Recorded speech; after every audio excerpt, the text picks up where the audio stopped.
2021, and it's time to make it real with Squarespace. That's right, Squarespace. Squarespace is out there making it easier than ever to launch your passion project, whether you're showcasing your work or selling products of any kind. They've got beautiful templates and the ability to customize just about anything, so you can easily make a beautiful website all by yourself. And if you do get stuck, Squarespace has 24/7 award-winning customer support right there, ready to help you out. Can't beat it with a stick. Well, I mean, it's because it's like it's out there. It's not. I mean, can one beat a website with a stick? These are the questions that remain unanswered, but perhaps Squarespace can help. Head to squarespace.com/bombcast for a free trial. And when you're ready to launch, use the offer code BOMBCAST to save 10% off your first purchase of a website or domain.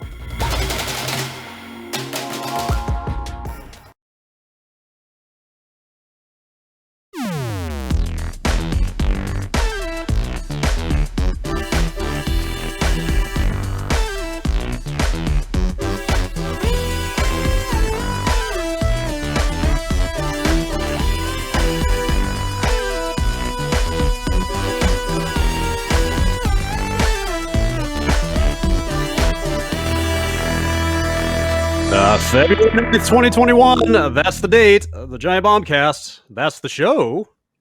Brad Shoemaker. That's me. Jeff Gersman. That's him. Hello. Hi. Danny O'Dwyer with a glass. Hello, sir. A branded glass. Thank you for. I got the branded glass, but I'm not staff, so I had to pay for this. Oh no! My own blood, sweat, and tears. We'll fix that going forward. Jason A. Striker. Raising. Can I get reimbursed for my glass? What are you doing down there? Party time. Just dancing. Just on party Tuesday time. Morning. Chan Ochoa. The brand is strong, baby. That's right. We got mugs, we got shirts, and all types of stuff. Right? More like the bandana. That's not branded. Why don't we have a bandana yet? I don't know. That's a good question. Masks. Sick Masks gamer where it's head. at. Can't answer that question. I think that was one of the first pieces of merch that Supergiant did for Bastion. Yes, I have a bunch of those somewhere. I think they gave us like 100 of them or something. I don't know. I remember at PAX somehow ending up with. Maybe that's what it was. Yes, I remember wearing one to conceal my identity at PAX to walking into a panel. I forget why now. It doesn't make any sense now. But yes, there was a giant stack of those somewhere, or maybe I've lost them at this point. I don't know. But anyway, hello. Hi. It's the second week of February. How is it treating everyone?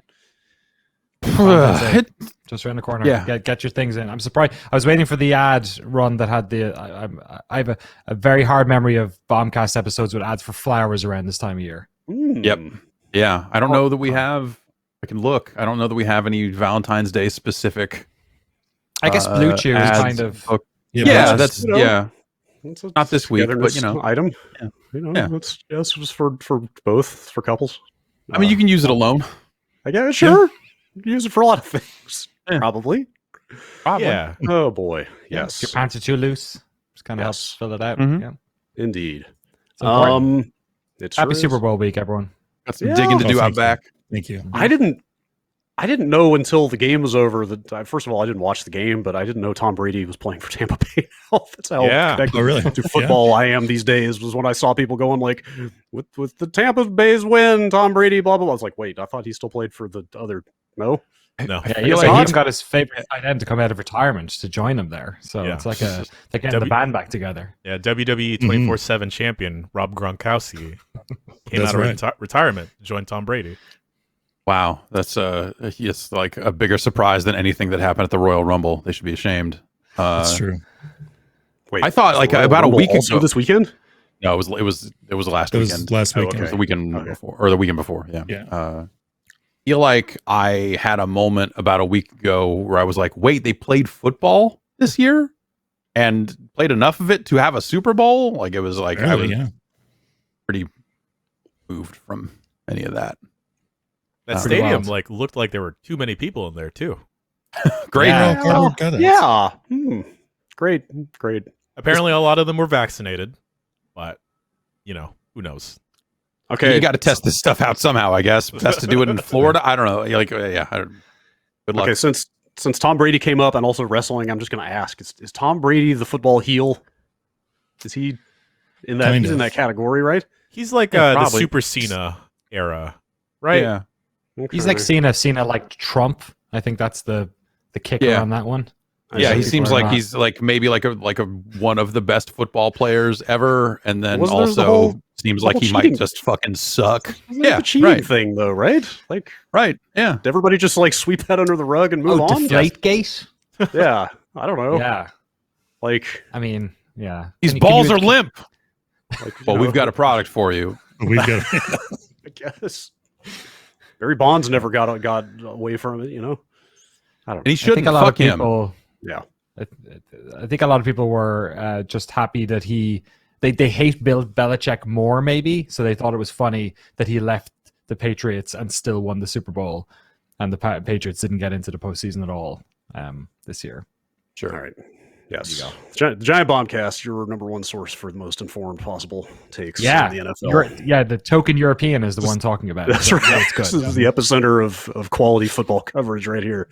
We had Irish Gaelic football last week. That's right. right. Yes.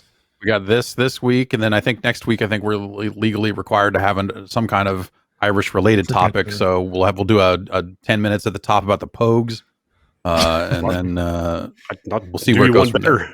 Got like 3 emails about Oh my god! About the Pogues. Great. All right, Well, Shane yeah, McGowan wonderful. hour. Let's go. Pogues fans just coming out of the woodwork. He's got new teeth. He looks great. Yeah. I made the executive decision right before we started this that we are going to begin with the news this week. Oh, are There's we? a lot of news. Okay. And the first one, yes. What? Here we go. There it is. I thought I heard a rumbling for a second. I was I like, had a low baseline. pass Yeah. filter on it. it's like we got new news music. Got that news rumble. Got that news rumble. That's right. Right about this time yesterday, Video Games Chronicle posted a story based on some planning documents they got a hold of, the pitch deck, if you like, for E3 2021. Oh boy. Which, yes. It's back. Not. There will not be a physical E3 2021. We can confirm. What? Oh, It sounds like they have not maybe gone through all the formal steps of completely officially canceling it, but they are not intending to even try to have a show. We got a new couch though. Yeah. What are we gonna do with that couch? Yeah, I don't know where it is man. now. Is that even safe to sit on? It's the couch. Oh, maybe. We have to Maybe not. fumigate that thing. Yeah, I don't know. Like you spend a Yearly. year. Yeah. It might be the Probably. safest thing, if anything. It's probably safe by now. It's never known COVID. Yeah, Yes. it's been in lockdown. So- It's going to be a shock when it gets out.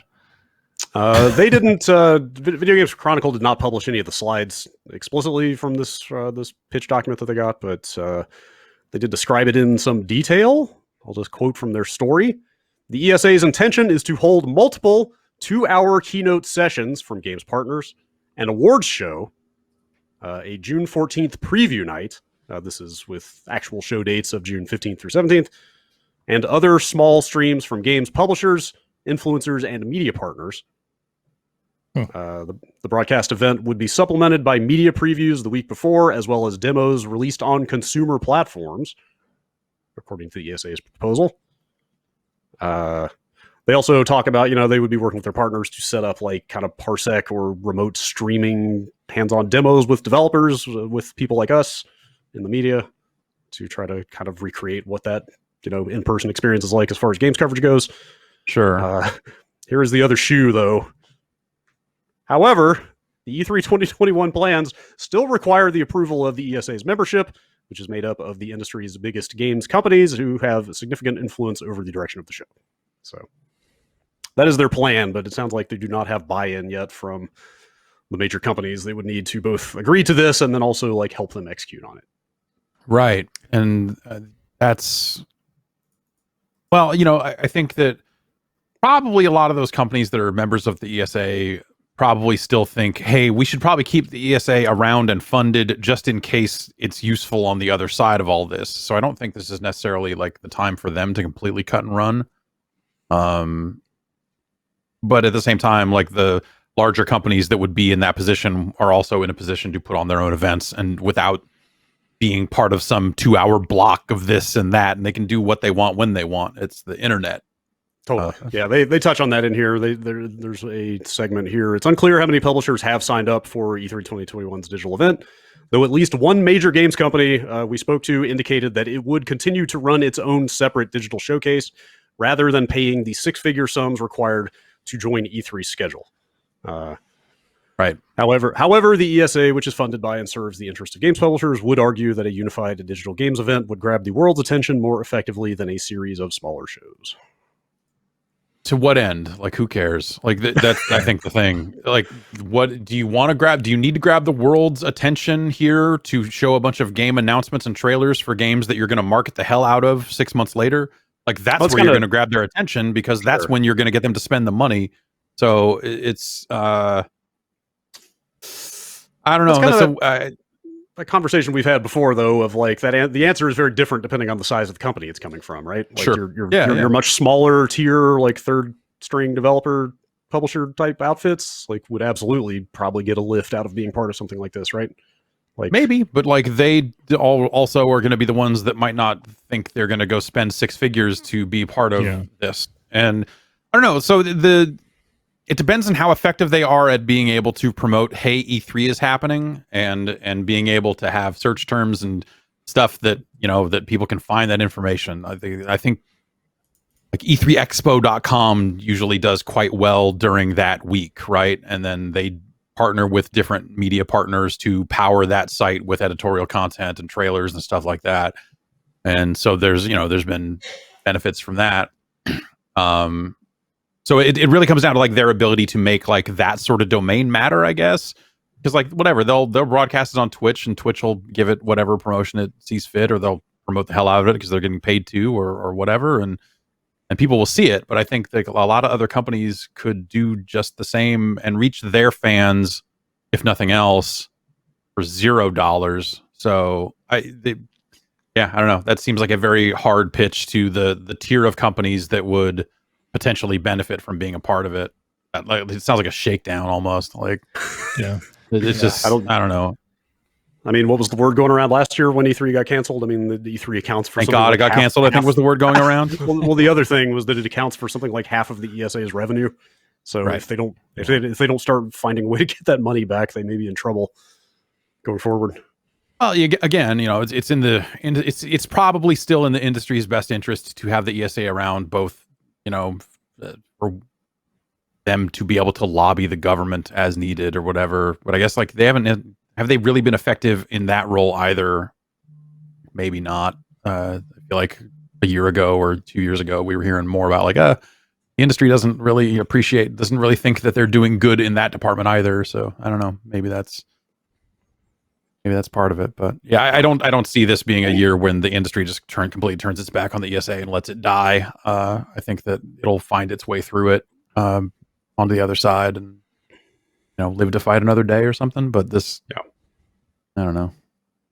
Yeah, in a weird way, this whole thing like puts them in a sticky position. It almost shines too much light on them, because last year, Keighley sort of got the jump on everyone with Summer Games Fest and kind of wrangled everyone together. There was, I assume, very little money required changing hands there, if any. I don't know, but now that they're going to step, like the risk reward on this for like especially those mid-tier publishers seems to be like quite high. Like, what benefit will they get? What marginal benefit will they get off this outside of doing their own show? So if they end up like announcing this, right? Obviously they've not announced it; it's been leaked, so that sucks. But if they do this and then nobody does it, it makes them look even more irrelevant than had they not just put their hands up and said, "Look, we'll do something. We'll do something small, or we'll wait again until COVID is passed." Because so much of the prestige of this thing has to do with the physical nature of it. Like, on the face of it, there should be no difference for consumers because they watch streams, be them streams of press conferences in real world locations or people on Zoom calls. There kind of shouldn't be much of a difference, especially if we can parsec all these game demos, have journalists do them remotely and stuff. But the only reason it works is because everyone's at the show. So, even in years before we've said, Sony aren't going to be there, or Microsoft, or certain companies are pulling out. That's been a massive thing. If they put together like a hackneyed E3 that has like half of the people or fewer who are unwilling to pay whatever 6 figures plus to get involved. Like, it doesn't exactly. It's almost worse as if they had just done nothing. Yeah, definitely. Like if they only have these smaller tier companies and stuff like that, like, and then that has the knock-on effect of like, if there are no huge bangers through E3 attracting people in, then the people that paid money to get that exposure might not even get the exposure they paid for. And now you've got like fresh competition from Jeff Keighley. You've got, of course, as we discussed, the Jeff Grubb summer game mess. Like, there's just a ton going on out there that isn't E3, where publishers could release that information. And then you've got Gamescom also, for, as their preview night, and that's the other stuff that Keighley is doing. Yeah, it's a weird road for E3 to walk, because they've never really had competition like this. And yeah, I just like reading through these plans, I go like, I see why they would do this, because they have to do something. But I just look at it and go like, I don't know how appealing that would be to a lot of publishers. Like, think about like, what's a preview night? Maybe we'll find out maybe if they decide to do it. But like, is that going to be like, the press gets to watch all the videos early and then write stuff up, and then like people get like, are people going to have to pay? Because typically it was like, hey, if you were industry at Comic-Con, they had a preview night, right? Or like PAX would have their like night before thing for exhibitors. So is it something like that, and then everything just leaks? Like, what is that? Like, what are we really talking about here? So I don't know. It's obviously, we're basing this off of leaks, and it's not the full story and all that sort of stuff. So, we'll see what they eventually bring together. But, on its surface, I just look at it and go like, I don't know that meets a lot of needs from publishers out there. But, especially just an award show too. Like, do we need another one of those? Yeah, no, the worst. It's like kind of a very ambitious plan. Like, this says that a typical day would run from 10 a.m. to 10 p.m. Eastern. Oh no, for 3 straight days. So that's too much E3. That's a lot of content to fill, and it's not like the ESA has like a production staff in house or something. Like, that's the member companies having to execute on that schedule to fill it out, right? Like, that seems like that's a lot of moving parts and like a pretty big ask from a lot of companies to actually, make that much content happen. Yeah, I need to get back to my hotel and have a shower by like 6 o'clock. It's too much. Digital or not, it's just you get oily. Yeah. There's definitely like a damp, slick kind of. But that's part of that's just Los Angeles. You spend that much time in Los Angeles, you're gonna get slimy. Oh, it's so gross. Ugh. Like, I'd love for there to be another thing. Like, there's something about that call to action that week, and like all eyes are on video games. There's just a sense of it that feels cool. Like, whether or not you're there, for sure. or being there as a consumer watching live on the internet. Like, some of my best memories are watching those shows on GameSpot and Giant Bomb over the years. But like, without it needs that sort of everyone's here mentality, or it doesn't seem kind of work. I was going to ask, like those small games that don't, that get lost in the shuffle. Sometimes they get, picked up. There's a bit of chatter between journalists, and then you start seeing some of these ones rise to the top and get talked about. But I'm not sure if you do it digitally like that, whether or not that stuff gets a bit even more lost in the shuffle. Yeah, because it's like if a game breaks out in this situation, it's not like everybody who hears about it can just head over to the booth and check it out before the show's over. Like, if you didn't already line up an appointment, because it's hard to set those Parsec sessions up, you might just miss it. The story points out it's all going to end up on YouTube anyway. So yeah, sure. Because if they're running streams and stuff, like it's probably I think that like there's something. I feel like E3 was already kind of screwing that up when they started letting more and more people in and trying to make it a more public show, right? Like, I was just thinking about this a few days ago, but like, remember that area in the Sony booth where it was all the third-party games, and it was like one game per kiosk, and it was, you could walk through there and be like, oh wait, this game's here, and like just find like a few things. Remember last physical E3, they pulled all that out because they just needed room for people to stand. This is like the show was already heading. Huge chunk of that booth was just empty carpet. It was nice carpet. Yeah, it was nice. Very plush. It was great. E3's got some damn good carpet. I definitely say that. This story mentions that Sony, EA, Activision are among the bigger companies that pulled out. Like, do you think there's any potential of this format to bring any of them back? Like, obviously, it's a lower. Why? What would they? They don't need. The only advantage I can think of is it's a much lower spend because you would always hear like figures for something like the Sony booth was like multiple millions of dollars just to build out and staff a booth like that. So like that is at least some savings, but maybe there's a bigger like prestige aspect to this of like we don't need it anymore. Like PS5 streams on their own were doing insane viewer counts last year. Like why? Exactly. Yeah. Why be a part of it? So like that's a case where if you've got companies that large, and I would put EA and I would put Activision in that tier as well, even if Activision never has like a huge number of games going at any given time. Like those are companies that if I was the ESA and I was trying to make this show a big deal, I would go to them and be like, we're going to pay you to put your show on during these 3 days as part of this window. We want you to be headliners for this so that we can get all these other companies on the hook to show off Eastern European Farming Simulator, like whatever else is going to come through.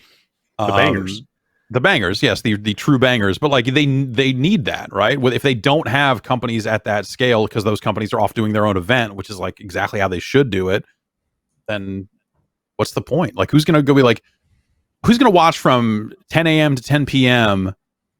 unless the thing happening from like 8 to 10 p.m. is the biggest, craziest shit in the world?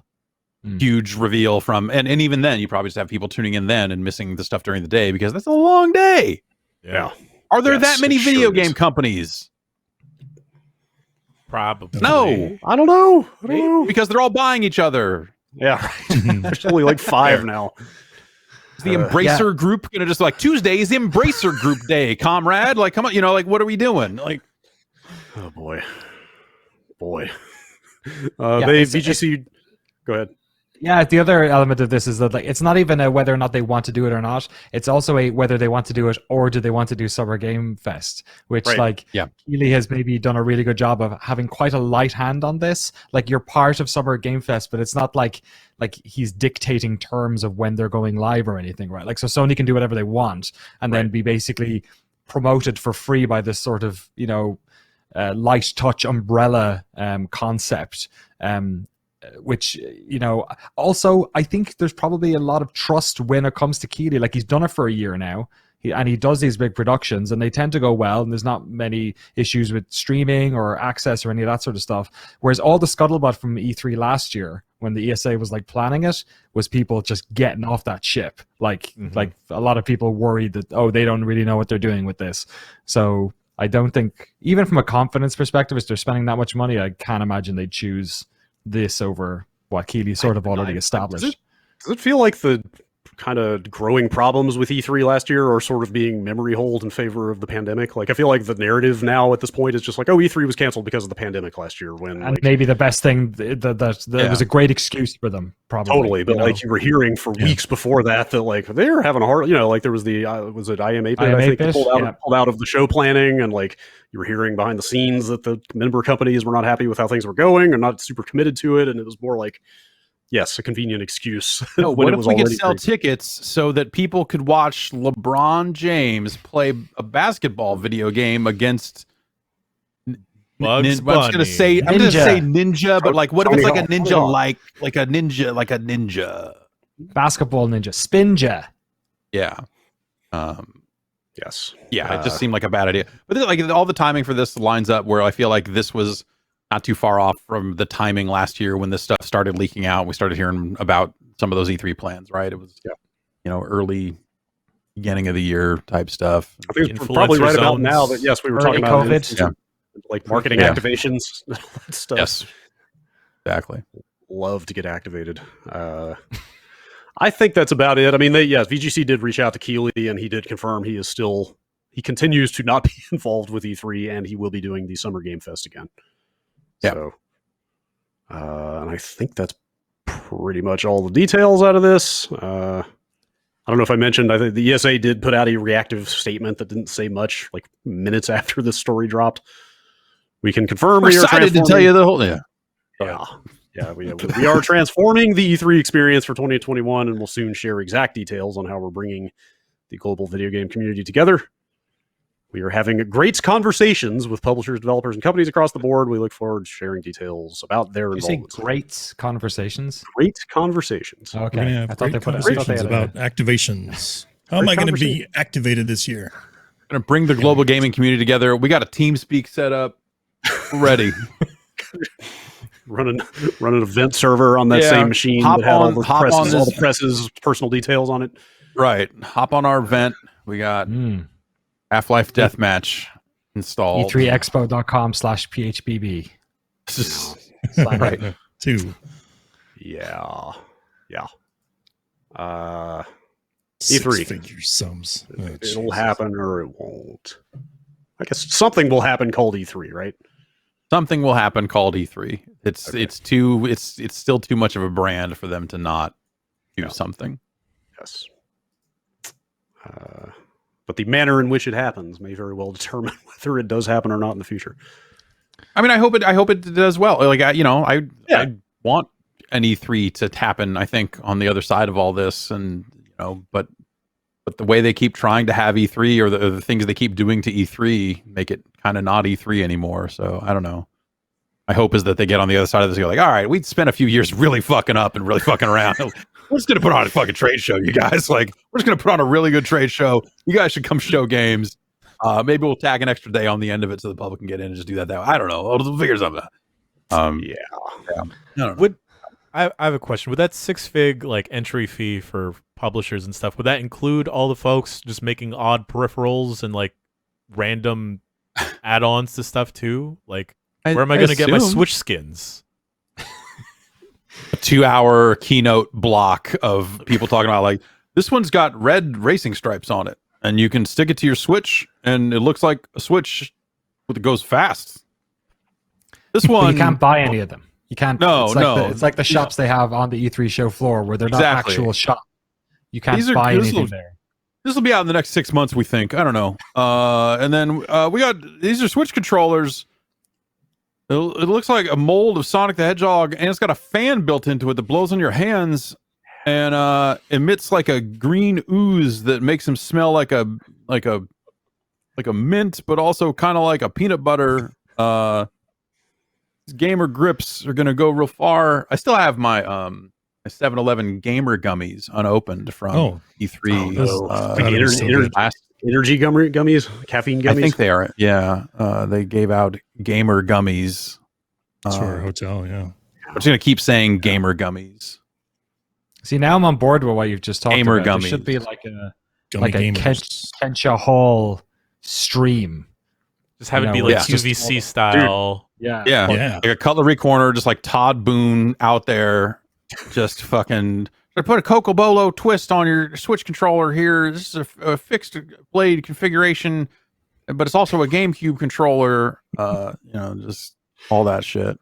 Like a Kenchia Hall branded stream would be amazing, and I feel like is way too good, or way too good and self-aware for something that the ESA could think up.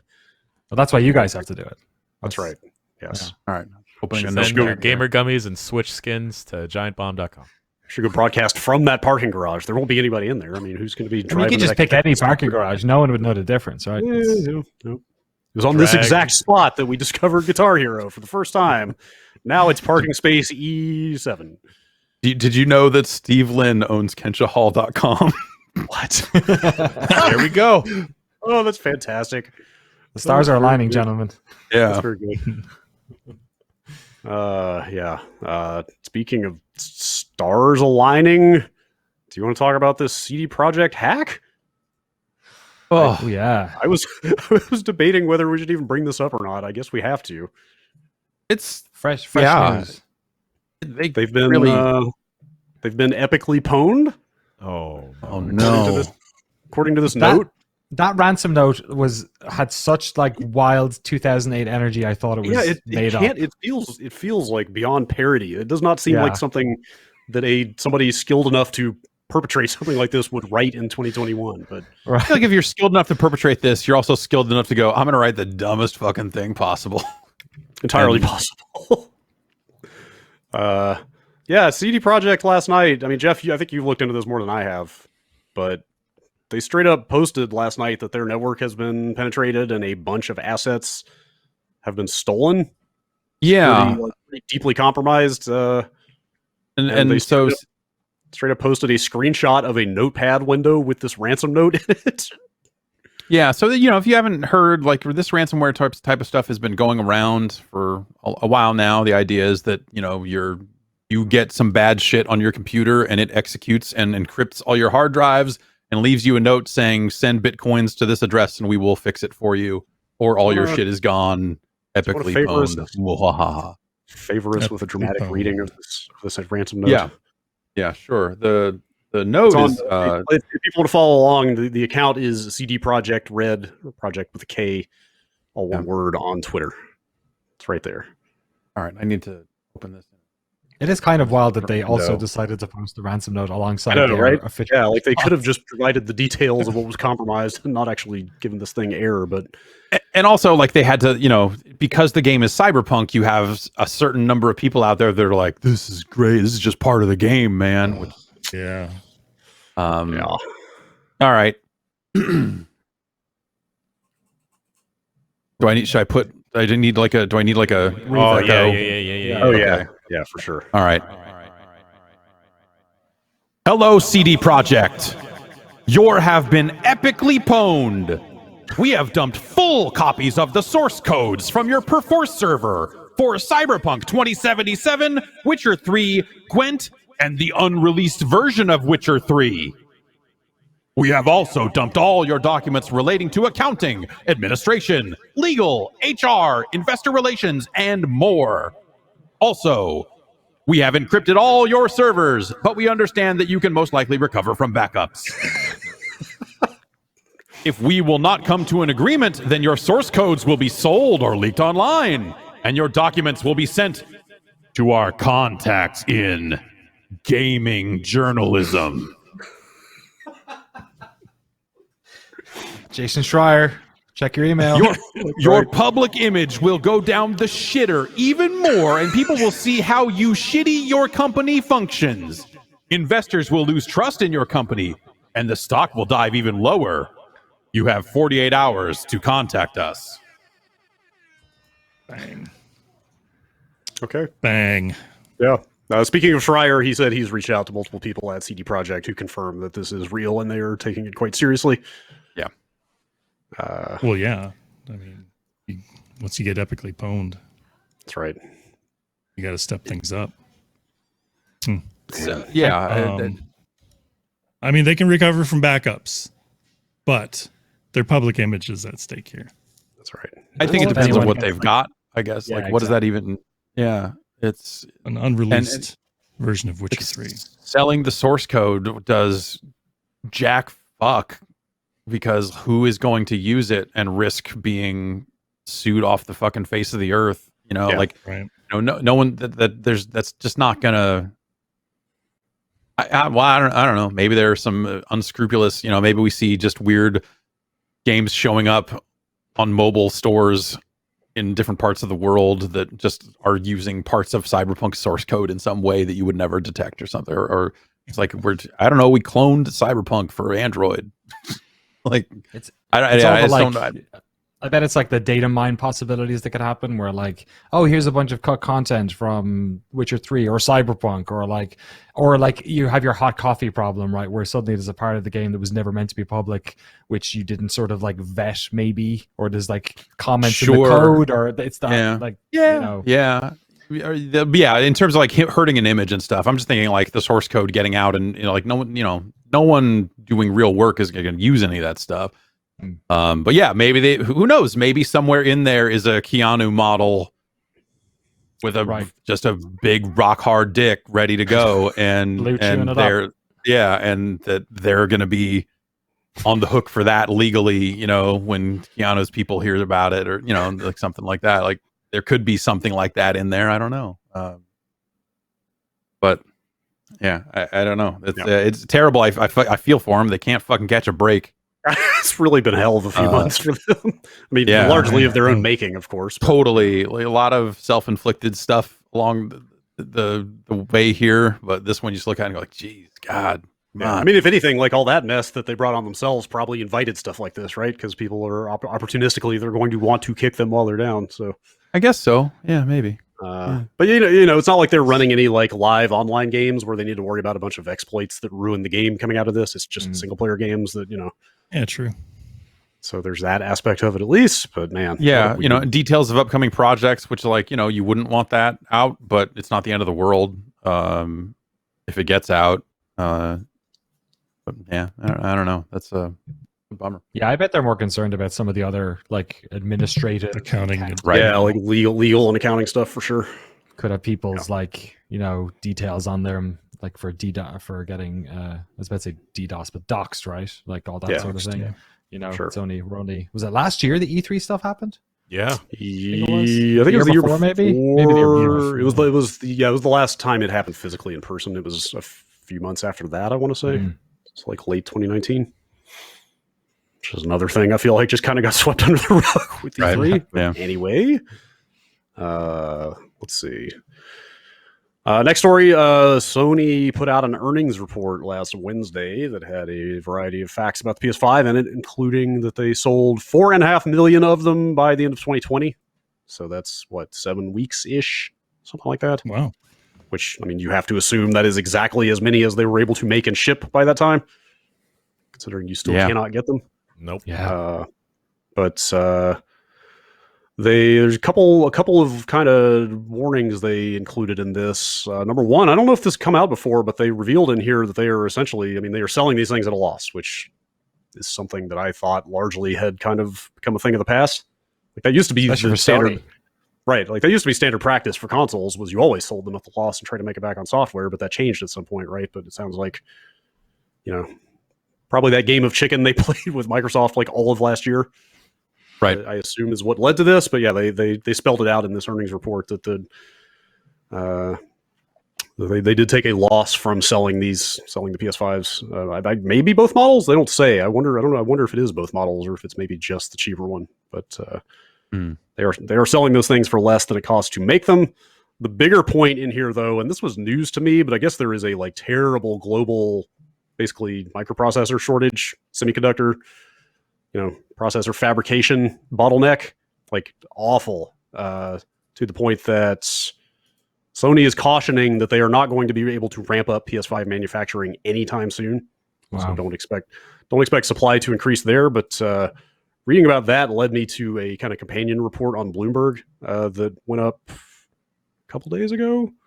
About just kind of it's a bigger business story. I mean, it's impacting everything from car manufacturing to phones to game consoles to like basically anything that uses a chip is massively supply constrained right now. Like this extends beyond the PS5 to both Xboxes, the Switch, like everything basically in our space. And the killer line here in this Bloomberg story is the game hardware industry is bracing for supply to get worse before it gets better in 2021, potentially even affecting the next holiday season. People familiar with the matter say. Wow. So it's bad if you're trying to get your hands on a new console or a video card or any of that stuff. Yeah, it kind of sounds like the video cards was kind of the tip of that spear, maybe. Yeah, and that's kind of instrumental, or that's what's going to happen to everyone else. Yeah. So, that was news to me. I didn't know things were that bad pandemic related, or is it? Yeah, is it just a multitude of factors? Like, what's actually? Do they get into what's causing the problem? Yeah, the Bloomberg story has an analyst quote in here: "The virus pandemic, social distancing in factories, and soaring competition from tablets, laptops, and electric cars are causing some of the toughest conditions for." He's talking for smartphone component supply in many years, but obviously that extends to and like smartphones. You know, like Apple and your massive Android makers are going to get precedence in the foundries before relatively lower volume stuff like a games console for sure. And those foundries, I mean, it takes like the extraordinarily expensive and hard and time consuming to spin those up. Like you can't just like bring more capacity online at a moment's notice. It takes like years to get those things online. So it sounds that it was maybe not all of this, but like a lot of it had to do with China and the lockdowns that they had. Yes, lockdown, and they cited the like trade war and kind of international business factors have also exacerbated some of the stuff. Like specifically, like Huawei, they mentioned because of sanctions has been hoarding chips. Oh wow! Trying to get around those restrictions, so like that's even more even further constraining supply. So anyway, the upshot is that it's going to continue to be hard to get your hands on all of this stuff for a long time. Man. Sadly, So- yes, it's. So do you think this just leads to, like, any game getting greenlit now is going to be past all this, or hopefully be past all this? But you think that this is part of why we'll probably see a lot of old, like, games for the last generation of consoles coming, because that's what people own. Yes, Games for sure. games that are like maybe even were envisioned as PS5 only, Xbox Series X only, or like, are they going like, oh, actually, we probably need to make sure that this stuff gets backported back a generation, because if we can't sell it to those people, there's no way we're gonna break even on this thing. Totally. I was playing some Little Nightmares 2 on the PS5 yesterday, and we'll get to that in a little bit. But like, yes, that is currently only a PS4 game. Like, there is a PS5 upgrade coming later this year, but I downloaded it as a PS4 game on the PS5, and I was just like, we're gonna see a lot of this for a while, aren't we? Like, especially in that smaller $20, $30, $40 tier. Like, it's all Totally, on both, right? For a long, at least like probably another year. I wonder if there will just be a certain class of game that that isn't going to be super graphically focused, right? They don't really care about the resolution and frame rate benefits of the new consoles. That they'll just always target old hardware. Are we going to see 5 years from now like indie games hitting that are just like, oh well, we decided to do it on PS4 so that more people could play it, and whatever. Like, we don't need to do the upgrade. We left the frame rate unlocked, so hey, you get a minor benefit here. But yeah, I wonder if we'll see stuff like that. I wonder if how long there's we'll see. like a PlayStation 5 exclusives, or like primarily aimed there, getting knocked down a little bit as well, like pushed down the road just because the install base isn't there, like Gran Turismo 7 or maybe Horizon's Forbidden West, like games where they're like, you know what, take an extra 6 months on this because we really, our sales projections were based on having this many PlayStation 5s in people's homes, and maybe it makes more sense for you to continue working on it so we get that critical mass. Yeah, but then it feels like the more big games you have on shelves, you're then like further incentivizing people to go out and get one when they can. So I wonder if it's like, well, they can guarantee like, hey, our attach rate is going to be even better if we've got our big first party games out there, and if we're not shipping them, who will? Maybe they just take the hit on it, and then just say like, our launch week isn't going to be some gangbusters thing like we hoped, but hopefully we just kind of make it up as more and more people get their hands on consoles or something. I mean, this kind of feels like falling backwards into that iPhone model that Microsoft has been kind of trying to emulate anyway, right? Where it's like, just because there is a new Xbox out doesn't mean the old Xbox is obsolete for like a long period of time. Like games generally run on like the last like at least 2-3 generations of iPhone for like years at a time, right? So like, like it absolutely could be a situation where there's a bunch of indie games that are just Xbox One compatible for this entire generation or something. It's weird. Yeah, totally.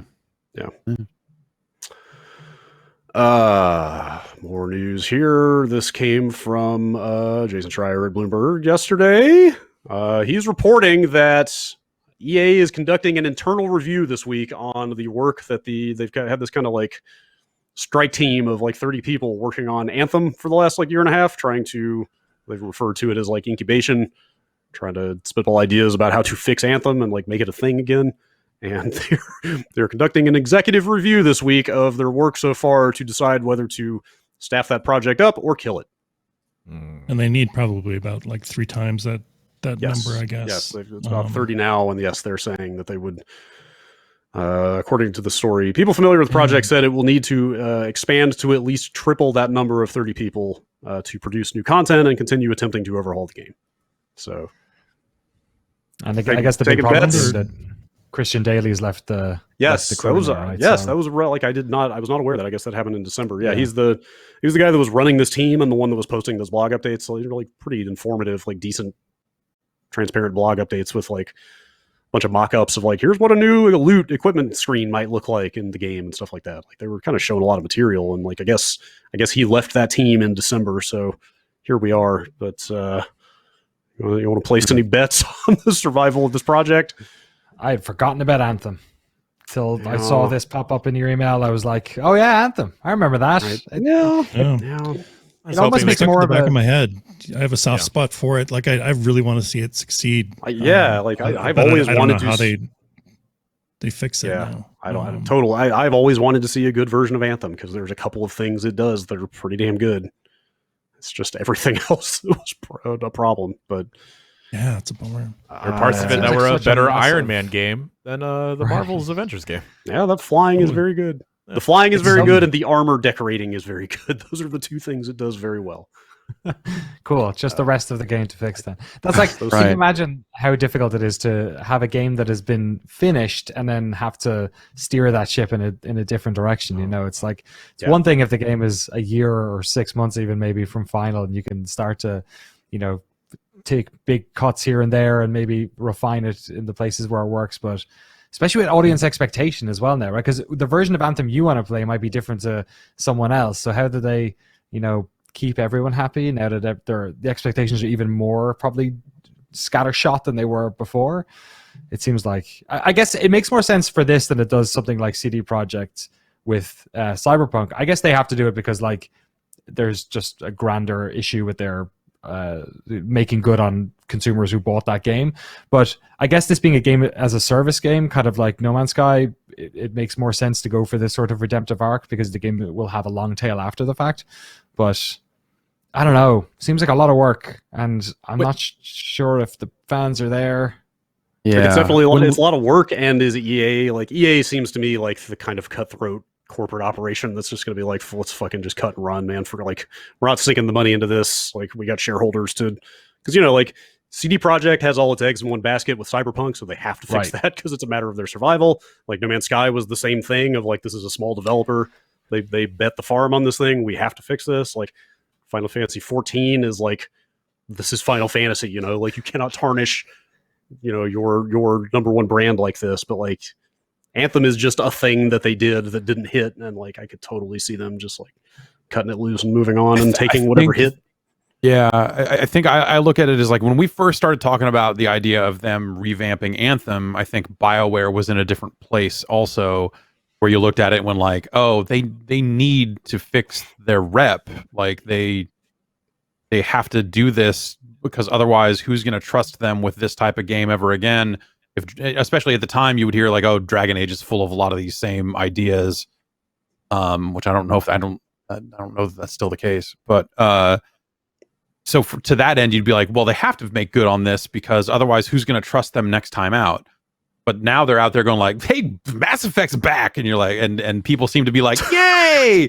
So I bet at that point you just go like, "Oh, thank God! Fuck, kill Anthem! Holy shit! What were we even doing? Like, no one gives a shit." Mass Effect remaster situation. Like, I'm not typically one to make a lot of Simpsons references, but there's a real strong like Malibu Stacy has a new hat kind of vibe off of this thing. It's like everything that has happened with BioWare the last few years, all they had to do was go in front of everybody and just be like Garrus Vicarian, and everybody's like, give me the you know, like, yeah, totally. And like that remaster looks very good. Like they put out, I don't know if you guys saw, they put out a bunch of footage and like side by side comparison screenshots, and like for the most part, that looks like a nice refit of that game, and I would probably play that. And I don't know, like you could probably see them going like, look at this groundswell of support we got going for Mass Effect. Like, let's just kind of quietly like shift these Anthem like, people onto. Why remind people of that shit show at all when we can just kind of like we have a little bit more cover now and we can maybe just walk away from it, like, which is a shame. I think that there's aspects of Anthem that I would love to see them take another crack at, because like when Anthem has its moment, you're like, okay, yeah, there's really neat things here, but boy, the whole game they wrapped around those neat things is just drab and very dull, and then they failed to execute on the live game part so poorly. It's just, yeah, what a mess. The game's such a mess. I still have it installed. Oh, what? The external. I keep meaning like I want to see what this looks like on a PlayStation 5. So it's still installed to my external, but I haven't actually gone back in to see what it does. I feel like that's just look at that. smoke will start pouring out of the PS5 Totally. at that point or But something, like I know I've said it many times, but Anthem was the only game that ever like hard shut down my PS4. Like literally, it just powered off in the middle of playing the game. Like what the fuck? I would love to see what like a intelligent group of people with the benefit of time and now a bunch of actual real player data and all this other stuff, like taking a long hard look at Anthem and going like, we think we can actually do this. I would love to see what that game is, just like academically or something. And if it turns out great, it turns out great. But like, you know, there's a lot of stink on that name. Why, you know, bringing it back then reminds people of that stink when it comes to Mass Effect. I just think there's probably a lot of reasons for them to just kill it at this point. And you know, maybe that's why dude took off back in December. You see the writing on the wall with some of that stuff sometimes, and you're like, all right, time for me to get going while I can. Yeah. I would not say I am bullish on the future of this Anthem project, sadly. Right. I also am not bullish about Overwatch 2 or Diablo 4 coming out this year because Activision Blizzard said they will not. Okay. Thanks for the heads up, Activision Blizzard. Thank you. In an earnings call last week. Yes. No, like Diablo 4. Sure, I get it. That's like a major new entry in the Diablo franchise, but like, I don't know, Overwatch 2 being built on Overwatch and like still being like a part of Overwatch in some way, an existing product. Like I kind of thought that had to be pretty close, but apparently not. Like, I guess, what do people want from Overwatch at this point? And you know, because like it wasn't one of the bigger things that they were trying to use as a hook for this game was like, now we've got more single player stuff, or we've got like more like versus AI like co-op material. Meanwhile, like Overwatch 1 kept skewing further and further into trying to be an esport and all this other stuff. So it's like I wonder if at some point they just had to step back and look at it and go like, what are we making? Who is this for? What are we making? And I wonder if like that seems like it would be a much harder problem to solve than you would think. Because you know, otherwise it's just like, I don't know, 8 new characters, 8 new maps, here you go, whatever. And that's not hard. But if they actually want to keep Overwatch going and really give it another big boost, you probably need to think about more than just that. Yeah, that team is like fairly, like of all the Blizzard teams, I feel like that's the one that has probably stayed the most stable over the past, 5 years maybe. And like the expectation at the start of that project was that they were going to lead more single player stuff, right? Like flesh out those characters, they did all those cool CG trailers and stuff, and they did add a bunch of story. The more characters they brought in, they sort of referenced the older characters and all that sort of stuff. But yeah, I hear what you're saying. Like the people who play that game now, I'm not sure if that's still what they're pining for. So and would you get those players, like the players who are out there like shipping Overwatch characters, are they still there? Have they all moved on? And are you going to get them back with that story content, or have they just moved on to like whatever the next? Yeah, does it work like World of Warcraft, right? Where you have like people who are like way into playing all the story content from each expansion, and then they drift off, and then you've got your hardcore who are there doing PvP for years and years until the next expansion comes back, and everyone else comes like me who comes back to play the quest content. Like maybe there's that going on with Overwatch too. Yeah, and Valorant happened. There were definitely some people that went off to go play that. We'll come back said in this. Sure. I mean, these are their two biggest, I think, or most anticipated titles, and it's comforting for me to know that they're actually going to take their time with it, that they're not rushing out like another remaster, because there has been scuttlebutt, as of late, where they've let their maybe their quality dip a little bit. So if they want to take their time, please do. Yes, for sure. Yeah, they said in this call they have another remaster in the works in the vein of, the Crash trilogy, the Tony Hawk's Pro Skater 1 and 2 mashup. Any guesses on? I was going to say, any guesses on what that is that's not the Diablo 2 thing that's been rumored? Do you have any? Is there anything that could be besides that? Guitar Hero. Oh, God. What's that? Oh, is this an Activision-wide thing, or is this? Yes. Thing? This is Activision Blizzard, so I guess it could be anything. It could be the Diablo Tony 2 Hawk's thing. Pro Skater 3 and 4. There you go. I'd buy Could be Interstate 76. I don't know. Oh, that was Activision, DJ right? Hero. That's the one I want. That was. Yeah. I'm pretty sure. Interstate 76 was just Mech Warrior, but with cars instead of mechs. Right. Wait, really? Is that what that was? Yeah. Kinda. Oh, shit, man, I should have played that. Pretty good. Yeah. It's probably that Diablo 2 thing. That has to be what they're talking about. I don't know what else it really could be. That'd be great. Well, I think that like that they could do that, and it probably is that, but like that's not the same. When you think about the remasters that Activision has done, like they're much more wide appeal than a Diablo 2 remaster will be at this point. Yeah. And they've talked about that one, right? That's public. Have they? I thought we didn't, because didn't we talk about last week with the? Or maybe they didn't talk about it publicly, but there's so much scuttlebutt. Because was it Jason who had that? That was the rumor that Vicarious Visions was working on it. Now that they're part of Blizzard, I think that I think there's been like job listings in the past that like all but said they were working on it and stuff like that. So yeah, kind of an open secret, but yeah.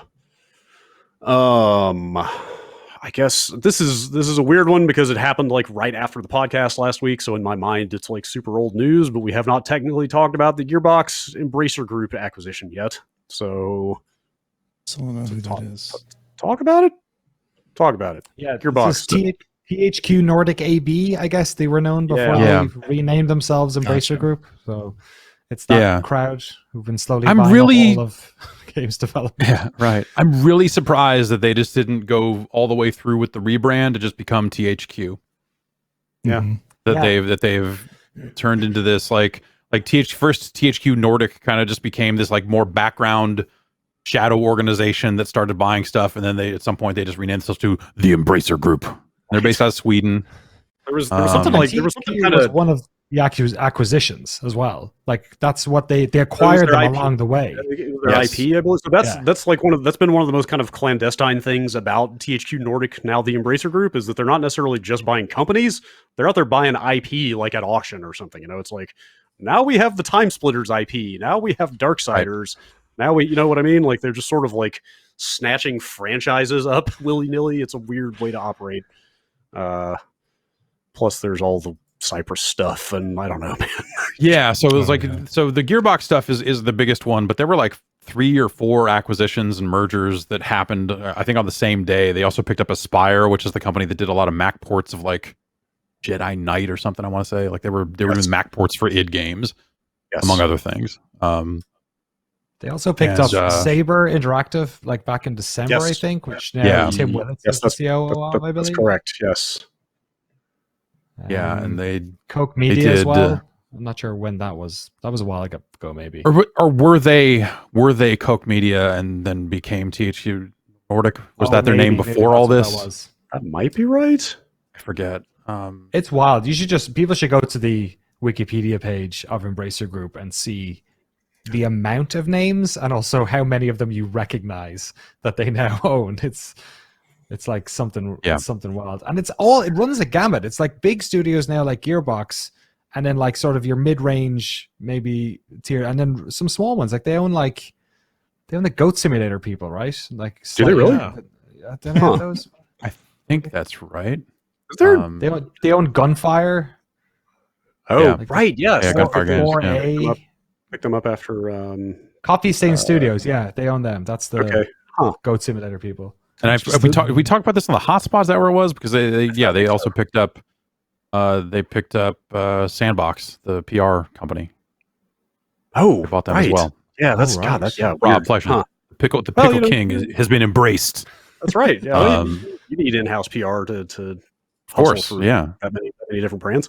Is there is there anything like slightly ominous or menacing about the name Embracer to anybody? The Embracer Group. Oh, it is. Yes, it absolutely is. Like we're getting all this, and this is over here now. Yes, absolutely. Yeah. So the embrace you and never let you go. The details of the Gearbox. Yeah, Volition. Yep. Yeah.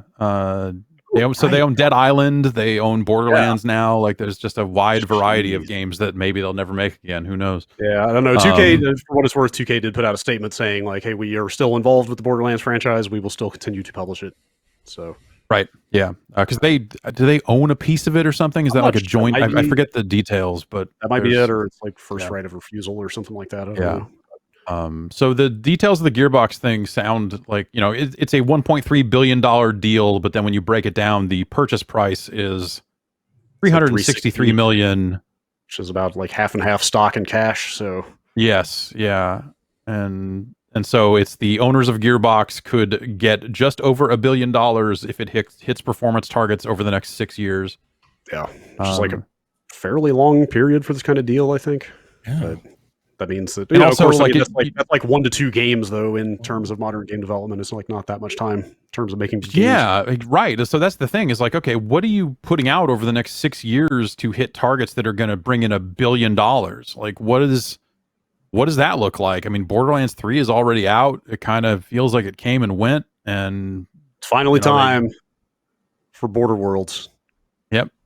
Border Worlds, Battleborn 2. We got another Penn and Teller game. Samba de Amigo for the Switch. Okay. And a new Brothers in Arms. More Half-Life expansions. Oh my god, I would take a new Brothers in Yeah, I was trying to look up the net worth of Medieval Times to see if I could buy it for $1 billion. God, I was just looking up Brothers in Arms recently. Remember that? What was it? Furious 4 was the last one they announced. That like super cartoony, like Team Fortress 2 looking. Yeah. People were not having like that. Quietly got canceled. At some point they quietly canceled that. I had completely forgotten that even happened.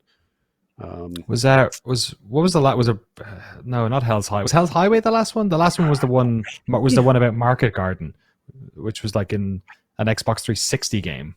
It was really good. It was like, I think they really nailed the formula. I was surprised they actually didn't. I think Borderlands sort of exploded after that, so then they never went back to it. But they'd actually done a really fantastic job on that last Brothers in Arms game.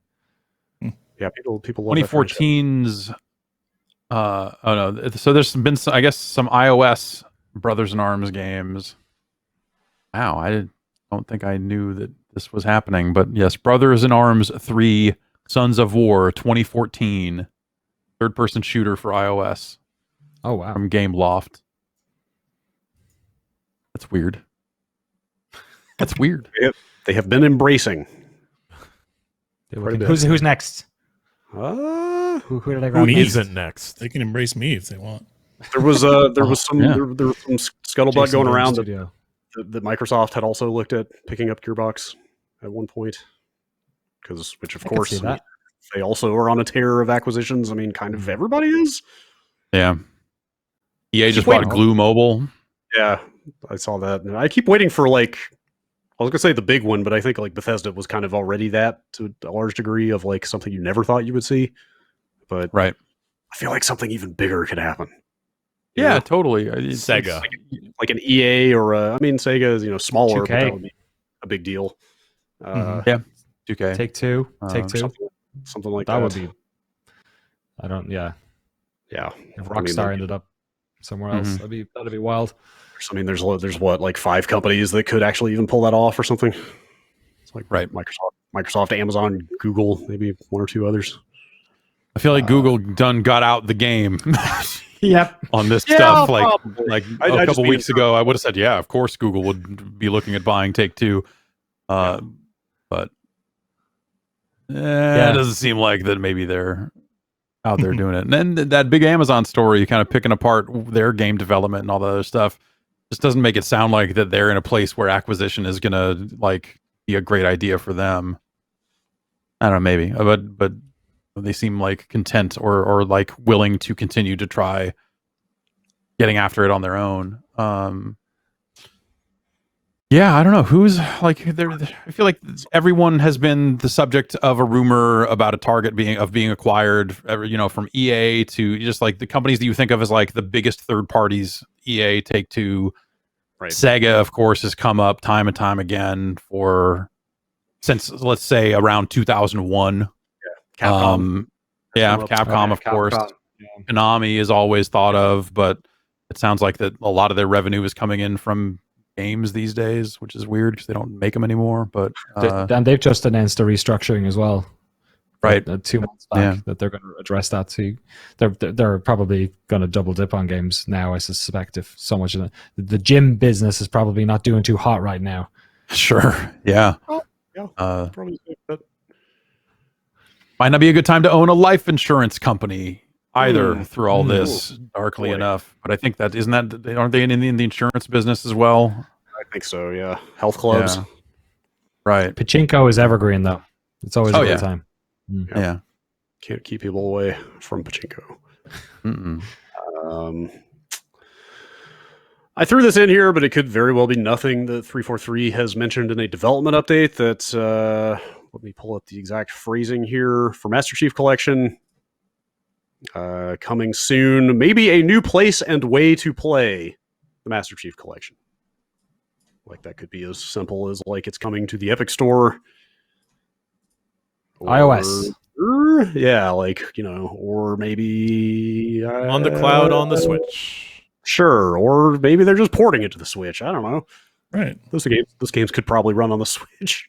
They're old. Could that mean them just doing it? Because they haven't done a Series X version of it, have they? Yeah, they have, did. yeah. Yes, They did. Yeah. Okay. Yeah. Right. So not that. Yes. They've put out native versions of some other Xbox Game Studios games on the Switch, so it's, That would be an interesting and weird one to do it on the Switch. Like That'd they're probably not using this as a way to tease, hey, the Game Pass stuff is coming to iOS sooner than you think, or whatever. Like that's probably not this. Like, but they have to do that at some point. And that would qualify as a new place to play, not a new way. It's already on Steam. It's going to be on Tesla. Yeah. So like the idea of it coming out, like an Epic Store is kind of whatever because it's already been. You on drive Steam. the Warthog like this, or Yeah. Boy, what do we got? Put a Warthog in a Mario Kart. Yeah, Okay. they should. They should do that. You should do that. Just do that. Chibi Master Chief. No, full-size Master Chief. Yeah. Okay. Yes, hunched over It's with like his head down knees between. stuck up in his head. Yeah. Master Chief Collection coming to Windows Phone. Yeah, now we're talking. Get some of those Windows Phone points. Yeah. Yeah, we'll see what comes of that. I mean, we're only a few weeks out now from the very first Xbox game shipping with a PlayStation Studios logo on the cover. Right. MLB The Show comes out. Yeah.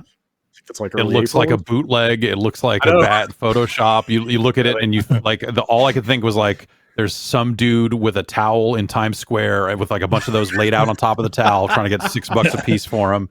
And you buy them because you're like, I have no idea what's in here. And you open it up and it's like, oh, it's Dave Chappelle's Block Party on DVD. It's burned. Weird. All right. Cover came out as like a bad inkjet print. Right. Photoshopped the logo on there, stuck it in a green case. Yeah. It's got a Peggy icon on it. Right. Yes. In America. Yes. Yeah. I don't know. It's fucking PlayStation games coming out on Xbox. Anything could happen now. Can we please lobby these sports video game companies to have an option where you remove the crowds? Because I find it like genuinely takes me out of the reality of the moment when there's people screaming without masks on. I'm like, for goodness sake, especially big basketball games, you're like, oh my God, what's wrong with you people? What if we replace them with just screens of people staring into their webcam? How much did it cost you? Was there Royal Rumble screens, like those fan screens for the Royal Rumble? Oh, yeah. How much do you think they cost? Those tickets? I don't know. I don't know that they charge for them because I think they're just like, hey, come here. Like last I saw it, it was come to a website and fill out this form and maybe we'll let you be on TV. Don't wear any rude T-shirts or make any offensive hand gesture like that. Or you must look engaged. You must not look asleep. Like it seemed like that they would get more people than they had screens for and say like, no, be in front of your screen because we might swap you in for someone who fucking pulls their pants down or is Kenny Omega, like whatever happens. And yeah, so but it did not seem like that they were charging for that because I think you still have to watch it the way you would watch it if you were paying on like their streaming service or fucking Peacock or whatever. I just think Vince squeezes people as much as he possibly can. Yeah, I was you'd thinking think. maybe on Yeah. Probably always a safe Right. bet. Yeah. get to kind keep of the take that- TV that you were take on that at the Rumble. Right. Yeah. Yes. Yeah. Last story. The God, what's the weird story? The oft rumored GoldenEye 007 from the N64 remake for Xbox Live Arcade is available on the internet now because it leaked. The internet. Playable build, Oops. fully playable. Apparently not quite final. It was in CD Projekt's servers this whole time. Right. Sitting on it all these years. Ars Technica did an interview. They tracked down a couple of the original developers on the team for that remake or that port or whatever you want to call it, and it sounds like they thought they had it cleared, and then some executive at Nintendo, like right before they were about to basically finish it and send it off to cert, was like, "No, what the fuck are you like, doing?" wait, you did what? Yeah, like they thought, apparently on the Microsoft side, they thought that it was fully good to go and everything had been cleared with all It's the not like license not holders. even on, Oops. not even necessarily on the Microsoft side. It was like because it sounds like the team was joking all the time, like, "Oh, did this get done? Well, whatever, it'll get done. We don't have anything else going on, and it's not that hard of a job." It's like hearing them talk about it. It sounds like it did not take them much work to get that game going because they had just done Perfect Dark and some other stuff like that, and you know they did their thing and did it really well. So it was like a small team cranked it out before the contracts could catch up, and then the contract never caught up. That's wild. One of the developers, they quote, they do not name the highly placed executive at Nintendo who killed this, if they even know who it was themselves. But Yeah. one of the developers said, "I believe I was told his response went along the lines of there is no way a Nintendo game is coming out on a Microsoft console." Dang. And then like what? No wiggle room then. But hadn't Perfect Dark? When did Perfect Dark? The was first later. Perfect Dark come. Perfect Dark X. I feel like that was later. I remember us playing that in the basement, right? Yeah, I guess that was later. What year did they put this at? 2007. Okay, so Perfect Dark was 2010. Yeah, so just a couple and, years and after 4J did it, so it wasn't even these guys. Yeah. So yeah, pretty early in the 360 lifespan. They also said this is not the final build that they worked on. There is a newer build that they, obviously, unless somebody leaks that, will not see the light of day. That had quite a few bugs and problems with this build that were fixed. But this is what's out there.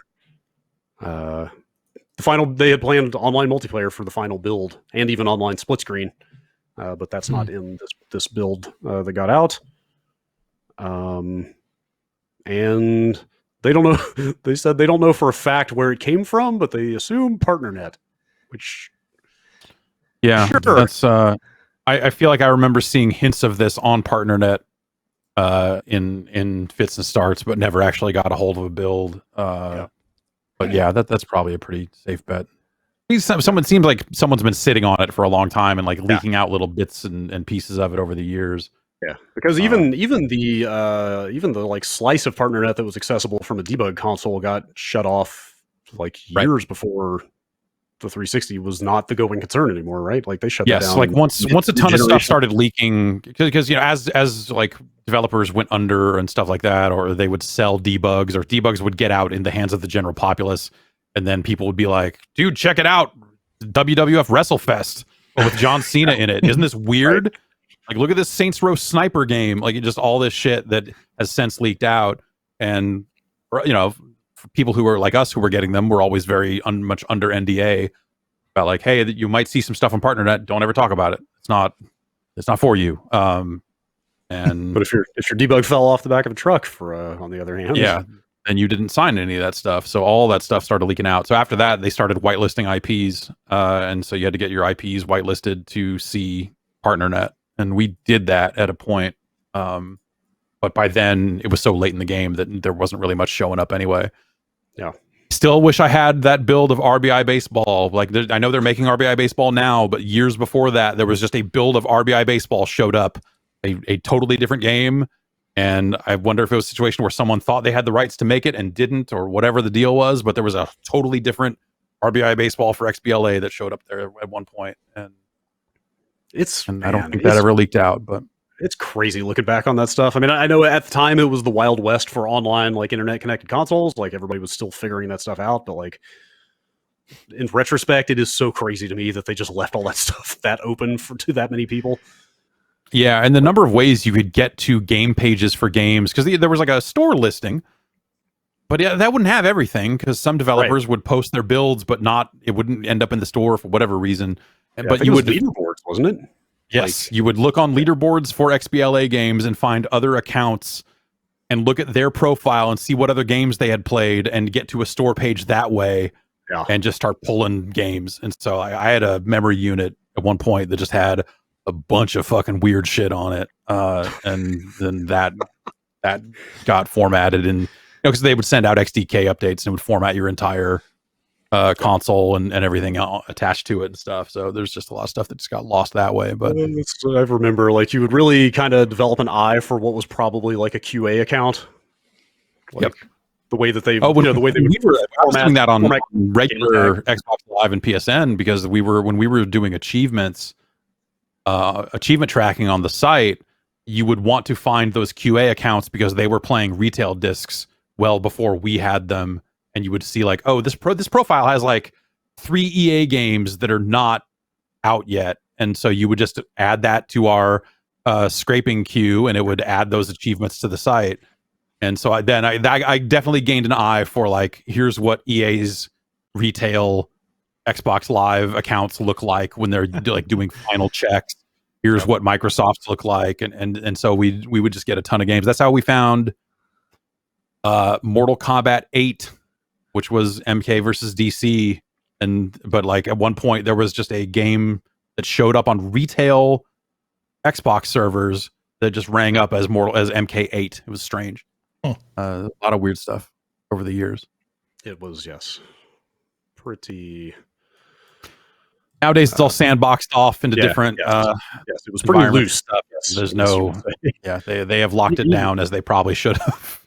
Yeah, like even like achievements and trophies are no longer accessible pre-release. You know, like playing Little Nightmares yesterday, which is out tonight, whatever. Like those trophies were still blocked. You know, like you can't get to any of that stuff anymore. It was fun. End of an era.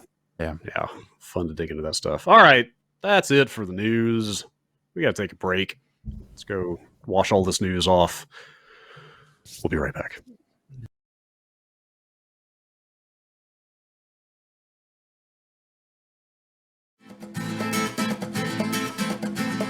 Make it real, baby. That's what I like to say to people when I'm walking around at my home office here and I'm talking to the other people here in my home office. Like, hey, let's make it real, baby. Let's make it with Squarespace. That's right. Squarespace is here to turn your dreams into realities. That's right. It's easier than ever to launch your passion project right now. Whatever you're trying to do, trying to start a new business, showcase some work, publish some stuff, sell some stuff, Squarespace has tools that are ready to make it real for you. And with beautiful templates created by the world-class designers of Squarespace and the ability to customize just about anything with a few clicks, you can easily make a beautiful website all by yourself. And that's right, it's all optimized for mobile. You can sell stuff, you don't have to patch stuff, upgrade stuff. You need to buy a domain, they'll sell you a domain. You need help? They've got help 24/7. That's right, Squarespace is out there helping millions of people. Designers, lawyers, you know who they are. Artists, restaurants, that's not a person, but it's people. Under the new tax code, a restaurant is a person, a gym, gyms, that's just people. Gym is a people. That's Jimmy James Nasium is turning his workout facility into an internet website with Squarespace. That's right. All these great ideas can become something real right now. Head to squarespace.com/bombcast for a free trial. And when you're ready to launch, use the offer code BOMBCAST to save 10% off your first purchase of a website or domain. That's squarespace.com/bombcast, and the offer code is BOMBCAST.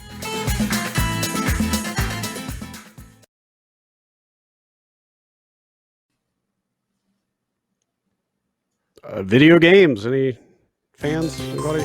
Fans of video games here? I remember those. Played some. Yeah, what are those? What are those about again? It's like there's a rectangle over here and there's a rectangle over there, and then there's a ball that goes between them, and it goes like boop. There's air juggles. It's like it's a little square ball, right? Yeah, it's like a ball, but it's square. I don't get why. It wouldn't bounce. Got It'd be weird, but Round one's DLC. That's right. okay. All right.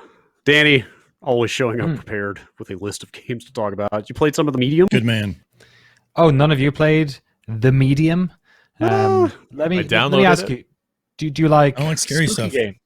You guys like spooky Kinda. games? Kind of. Do you like Ghosts of Polish Children? Oh, yeah. Yeah. That's actually one of my I favorite like things. ghosts. How do you feel about Ikaruga? Okay. I like Ikaruga. Yeah. Cool. All right. Well, do I have the Ikaruga's very game good. for you? Blooper Team, the folks who brought you that Blair Witch game. Waiting for you to ask from me how I felt too. about the name Bloober Team. So how do you feel about Blooper Team? Weird.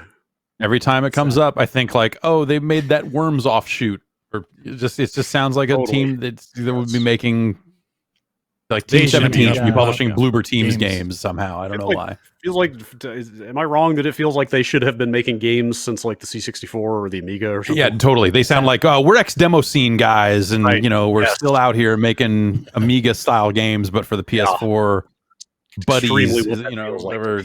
Yeah, That would make sense as well, given the sort of Polish, thing. Sure. They're all big Amiga demo scene folks. Oh, sure, so sure. Yeah. So this that's is what it is. correct me if I'm wrong. This is the game that's kind of the two worlds simultaneously flip back and forth. Like they were showing this off during the Xbox Series X kind of promotion cycle. Yes. Is that right? Exactly. Yeah. It's I guess it's like I would call it a 3D adventure game. Tank controls, fixed cameras, Grim Fandango style. But like I guess the modern version of that is like a David Cage game, or I guess like Siberia, like that series. Okay. Oh, wow. Where it's a puzzle game. I guess first and foremost, it's not like combat. It's you walking around environments, interacting with stuff. But the premise of the game is that you're a medium. You're this lady who has the ability to see ghosts and stuff at certain times, and then So sorry, so she's not super tall. She's just medium. yeah, I'm you out. can, I Like, think you can if pay if more we're for playing extra any large. horror game, then I'm You have to specify that now. Like people want to know right there on the box. How tall is the lady? I'm sure if this game had come out 6 months from now, Beautiful. they would have patched it to make her grotesquely tall and have to bend down as she gets in and out of doorways. It's all in English, but it's set in like Poland in I think like 1999. I think I saw one of the newspapers read Good it. year. So there's so no iOS games or editing, but plenty of cars and modern appliances. It's interesting. It's fun. It's on Game Pass, which I should sort of caveat it. Maybe it's one of those games where I feel like I probably wouldn't have tried it if it was a game that I had to buy. Maybe because I'm not super into those games, but given the fact that it was kind of there, I was like, yeah, I'll give it a whirl. And it's interesting. It's the sort of two worlds mechanic I'm talking about, or you mentioned before. They happen simultaneously. So one screen is in contemporary where you are right now, and the other half of the screen is in the sort of ethereal ghost world, and your character's moving in both. Oh, okay. I thought this was like hit a button, flip back and forth, kind of the Master Chief Collection, like the old graphics, new graphics, like that kind of thing. But okay, Yeah, But which I actually, guess one would of have the been coolest more, one of the coolest things about that Yeah. GoldenEye XBLA thing is that it has that graphics toggle, so you can just hit right bumper and toggle back and forth. sorry not to interject before we get back to the medium, but like I didn't realize that 360 emulation, I meant to mention this during the news story, was in a place where you could just load something like that up and play it at this point. Xenia is quite good. It seems like the PS3 emulator is further along, generally speaking. Or RPCS3, I think it's called. That's wild. But yes, Xenia is quite good at what it does, and I also have a debug around here somewhere, so I thought about actually putting it on that, but have not. Anyway, sorry. I'm sorry, Well, Danny. speaking of the back and forth thing, I'm actually playing through Monkey Island 2 at the moment on 360. I think I have, or the 360 version, and loving that pop back and forth. But like you said, that's kind of like the most obvious way they could have done this. But but it's apparently this is an idea they had back in 2012, but they just didn't have the hardware to pull off this sort of like two worlds running at the same time thing. And it's not like, it looks well, but it's not like there's a lot going on in the worlds. Generally, it's, there's not even another human or entity. A lot of the time you're just walking around by yourself, but it's cool when it pops into those. You're basically in both worlds, and you're sort of, as you can imagine, using stuff in one world to solve for the other world, like using special abilities you have in the spirit worlds to open doors in the regular world or whatever. But I think the gameplay is like fairly aside from that, it's like, fairly standard fare, like going up and looking at things and investigating them, and the levels are small, sort of couple of rooms, and then you're into the next section. But what's bringing me along is the story. It's interesting. It's taking place in like an interesting time in Polish history, and there's a lot of like references to Poland. It's a little bit jarring in a way that everyone's speaking with Western accents, but the whole thing is like very steeped in Polish like politics and recent history, like turn of the end of the Cold War, end of the Soviet Union sort of stuff, right? And Poland's history, of course, being in the 20th century, just being kind of really all over the place and interesting and wild. Yeah. So it's doing, as you can imagine, it's a game about dead people, right? So it's a lot of like harkening back to scars of 20 years ago, 30 years ago, 50 years ago. So it's cool. That sounds really interesting if it's done well. And it has. I've only played maybe 3 or 4 hours, and it's been like very like compelling. Like I've wanted to see more and more of it. So yeah, I'm enjoying it so far. It's on Xbox Series XS, the whole shebang, on Game Pass, PC presumably. And it's on PC. Yeah, I'm enjoying it. Yes, it is on PC as well. So does I guess I had gotten the sense from the promotion that the Two Worlds thing was kind of a next gen hook. Like, look, we can do two completely different versions of this environment now. Is that like, does it feel that way at all? Like, does it feel like tech you haven't seen before? It sounds like maybe not really. The way from they're just doing it side by side. I'm sure from like an engineering perspective for them and their team, it probably was something they could only do to this fidelity on the new consoles. But like when you're playing it, like, I mean, the screen sort of punches in and makes they're not both running in 4K, at the same time. It's not, they are sort of like, smaller, but kind of like this call. They're kind of, they're in like their own little Zoom boxes. So it's neat, but it doesn't feel like you're playing some, crazy, gorgeous high-res next-gen game. It looks perfectly fine and beautiful, and the game is enjoyable to look at, but it's not like, if you were doing best looking game 2021, you're not going to be mentioning this necessarily. But it works. Yeah, I don't know. Totally well. Still in the like new toy phase of like, what does this game do? What is this like? What's new about this? Show me what you got. Like for every game that comes out on those things right now. It definitely plays different. It feels different. It feels like, the easy thing would have been for you to hot swap between the two, but it's definitely more interesting the way they've done it this way. Yeah, that's cool. Y'all got anything else to say about Destruction AllStars? We played a little bit of that on the Friday show. Yeah, I've dipped into it for that Friday show, and then I've played a little bit more. I think I might really enjoy that game. For as thin, I still haven't, like, they're doing like there's this challenge series concept, and that's where they want you to spend like the paid currency. It looks like, and that looks like it might be single player stuff. Or it's hard to parse without just spending the money and doing it. And I just haven't had time to do that yet. But I don't know. Like it's weird when we were playing it on the show. It seemed like in the first match there was no music, and then the second, and no announcer, and then the second match there just was suddenly an announcer, and I don't know if that's like bugs or if it's just like level specific. Like Barcelona's got an announcer, or what the deal is with that part of the game. But I don't know. It's just like a colorful and like dumb looking set of characters, nice looking cars. Like I didn't really get that into Rocket League, but I like the idea of curved balls that you drive up, and wish that it actually, I wish it actually had the jump flip stuff from a Rocket League. Like if you could jump up and whip your car around into somebody to hit them, that would be really fun. But I don't know, it's neat.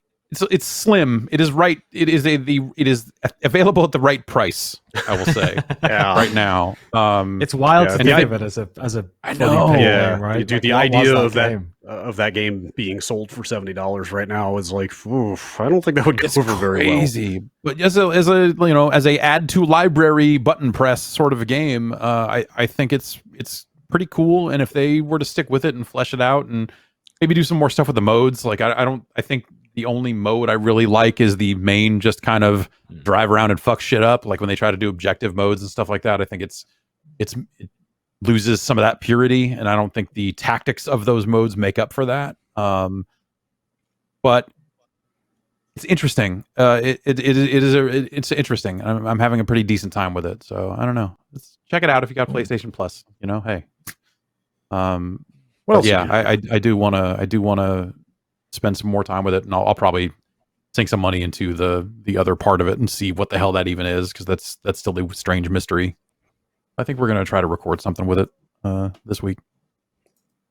Doesn't seem like it's not exactly the next Rocket League or anything. I don't see people No. going completely bonkers about it the way that or like a Fall Guys or something, like the last big PlayStation Plus multiplayer extravaganza. But Solid, not- fun little thing that will, Yeah. exactly. Like eventually it will kind of not be new, and I bet it'll not have a player base for super long time. So I guess get in on it fast, unless something weird happens and it takes off. But I don't know. Yeah. Maybe I don't think that'll happen.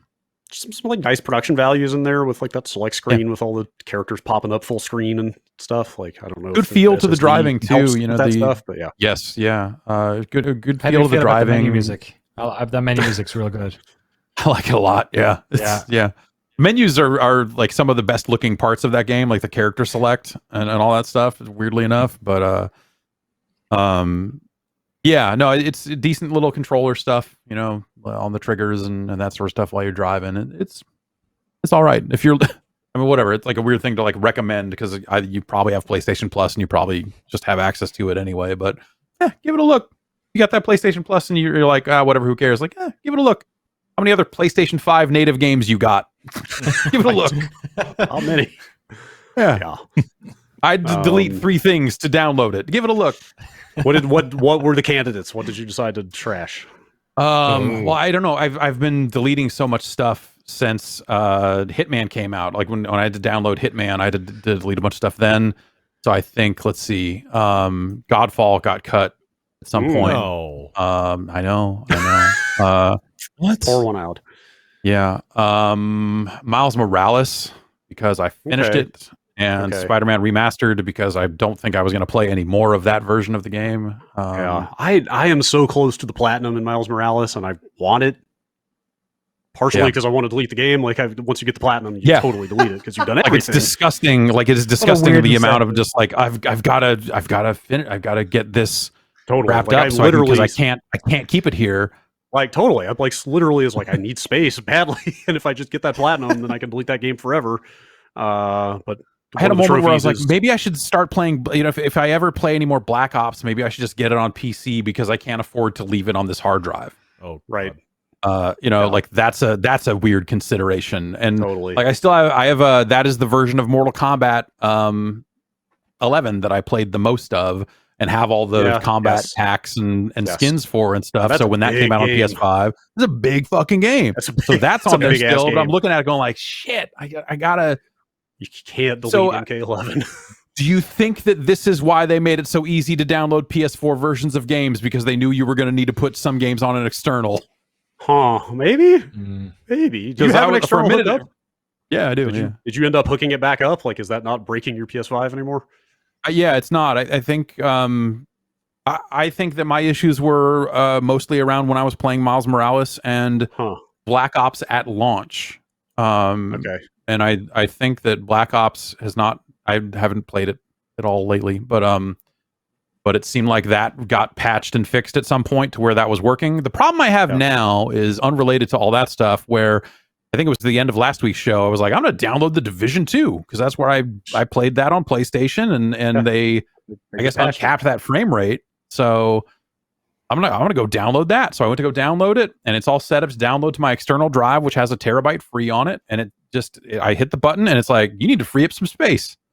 Like, what the fuck are you talking about? I got 900 gigabytes free on this motherfucker. And so now I'm wondering, do you need a certain amount of internal space to download games to your external? And am I full there? Oh.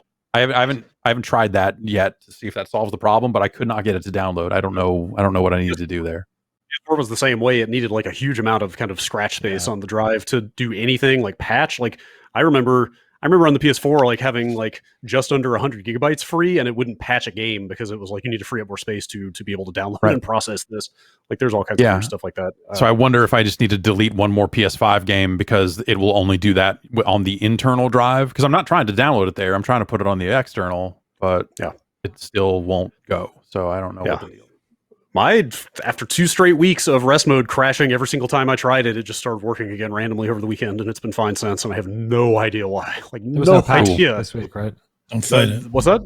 There's no don't fight it. Console. A firmware update came out last week, but I installed it, and that didn't help. It kept crashing for a couple more days, and then just randomly it started working again, and I have no idea. No idea. Don't question it. Strange console. Also, knocked that fucking thing off the stand while I was pulling cables in and out, trying to troubleshoot that. God damn it, man. Anyway, some Gorilla Glue. I hear it's really good. Apparently has pretty good hold to it. Speaking of adding to library in the PlayStation Store, this is the dumbest thing for me to grouse about, but I went to go get Control Ultimate Edition on PS5. And you can only add it as a PlayStation Plus game? Like, I'd own it. Like, I own Control Ultimate Edition on PS5, and I want the permanent upgrade, you know what I mean? Not the PlayStation Plus one, because what's going to happen? What's going to happen if my PlayStation Plus lapses? Do I no longer have access to, you know what I mean? Can I still buy the real one? Does that make sense? Did you redeem a code that they sent? Yes. As I did? So it should just be in your library under the PS5 stuff already. I looked. It was not downloadable. I assumed I had to go to the store and like buy the free Ultimate Edition upgrade or whatever it was. I don't know. Both versions just showed up in my library as I own these. So I was able to just download it. I didn't have to go do any of the PlayStation Plus stuff, but I don't know. I'll just wait until next month when it's off Plus and get it the regular way. Anyway, but Danny, that game is real good. Yeah, you mentioned you've been playing that on PS5. Okay. In this email, can I just quote you what you said about Control? Sure. You said, "God damn, this game is rad." That reads to me like that. This can't be the first time you're playing Control, right? Oh yeah, well, it totally is. Because like I played it. Yeah, I tried to play it on. I think it was on Xbox One. Wait, is that right? Yeah, Xbox One, and it was just one of these games that was it was just too sluggish. I don't know what it was. It wasn't snappy enough. I hate the shooting. Then didn't feel good at all. And also, I think I was just like drifting a lot on it. Like I wasn't getting headshot. It felt like, and I tried because everyone was saying it was so good, but I played maybe. God, I mean, I breezed. I got to that stage in like 50 minutes this time, so I obviously didn't play it very long. But up until I got the, I won't even say anything, but I played a bit of it. But yeah, I was like, okay, look. You guys are talking, hella Control here. I have to give it a second chance, and it's exactly what I wanted. It's super snappy now. The DualSense is really good at like getting accurate shots or whatever they've done to the code in the game to make those headshots, because they're so satisfying as well. The headshots in that game are amazing, and the 60 frames a second. Like Jeff was saying, it's a bit disappointing. You turn on the HDR thing, it runs like, I don't know what it is. That frame rate does feel like very weird. It's like it's not even 30. Something's going on, or it's like interpolating frames or missing them or something. It's very weird. The graphics mode, like a stop motion thing or something. It just has a weird very look. chunky. But that version, that mode doesn't seem worth playing. Like the performance mode seems like the only way to go. But it's so good. So I don't know. Let me be the canary in the coal mine, or the sacrificial lamb of people like me who did not play Control. Maybe check it out, because like it's so much fun. Like it's very good. I was enjoying the world building of the whole thing when I played it previously, but I wasn't enjoying the combat, and now I'm loving the combat as well. Like all the special abilities and the gun stuff. It's just so much fun. Yeah, Does it work together really well? Yeah. I don't know if you're deep enough in to say, but does it hold up under like, because some of the firefights in that game can get real wild with like physics stuff flying everywhere and particles all over the place. Like, does it hold up even under that kind of load if you've seen that? I've had fights where they're like no enemies throwing things at me, but like where I'm throwing stuff all over the place, and there's like maybe up to a dozen enemies on screen at one time, and it's great. It runs super good. Awesome. Yeah.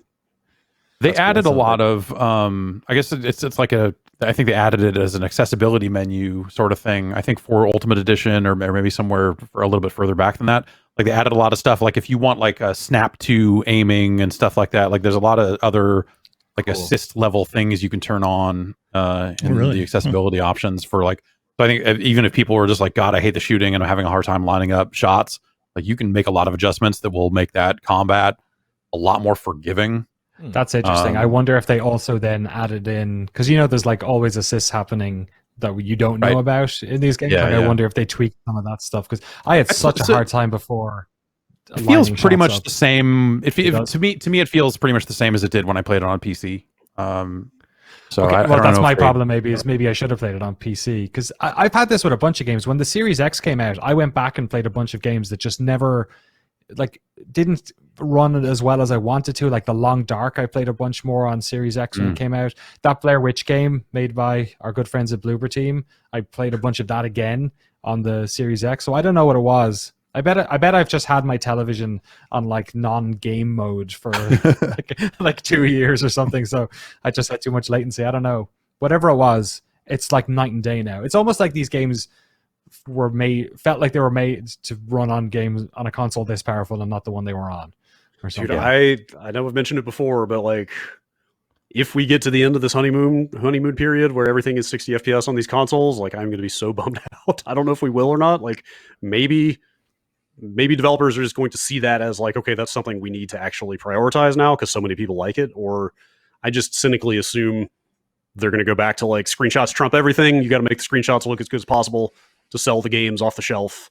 Like, hey, look, Neo 2 runs at 120 frames a second. So that's right. Yeah. That's where we're at.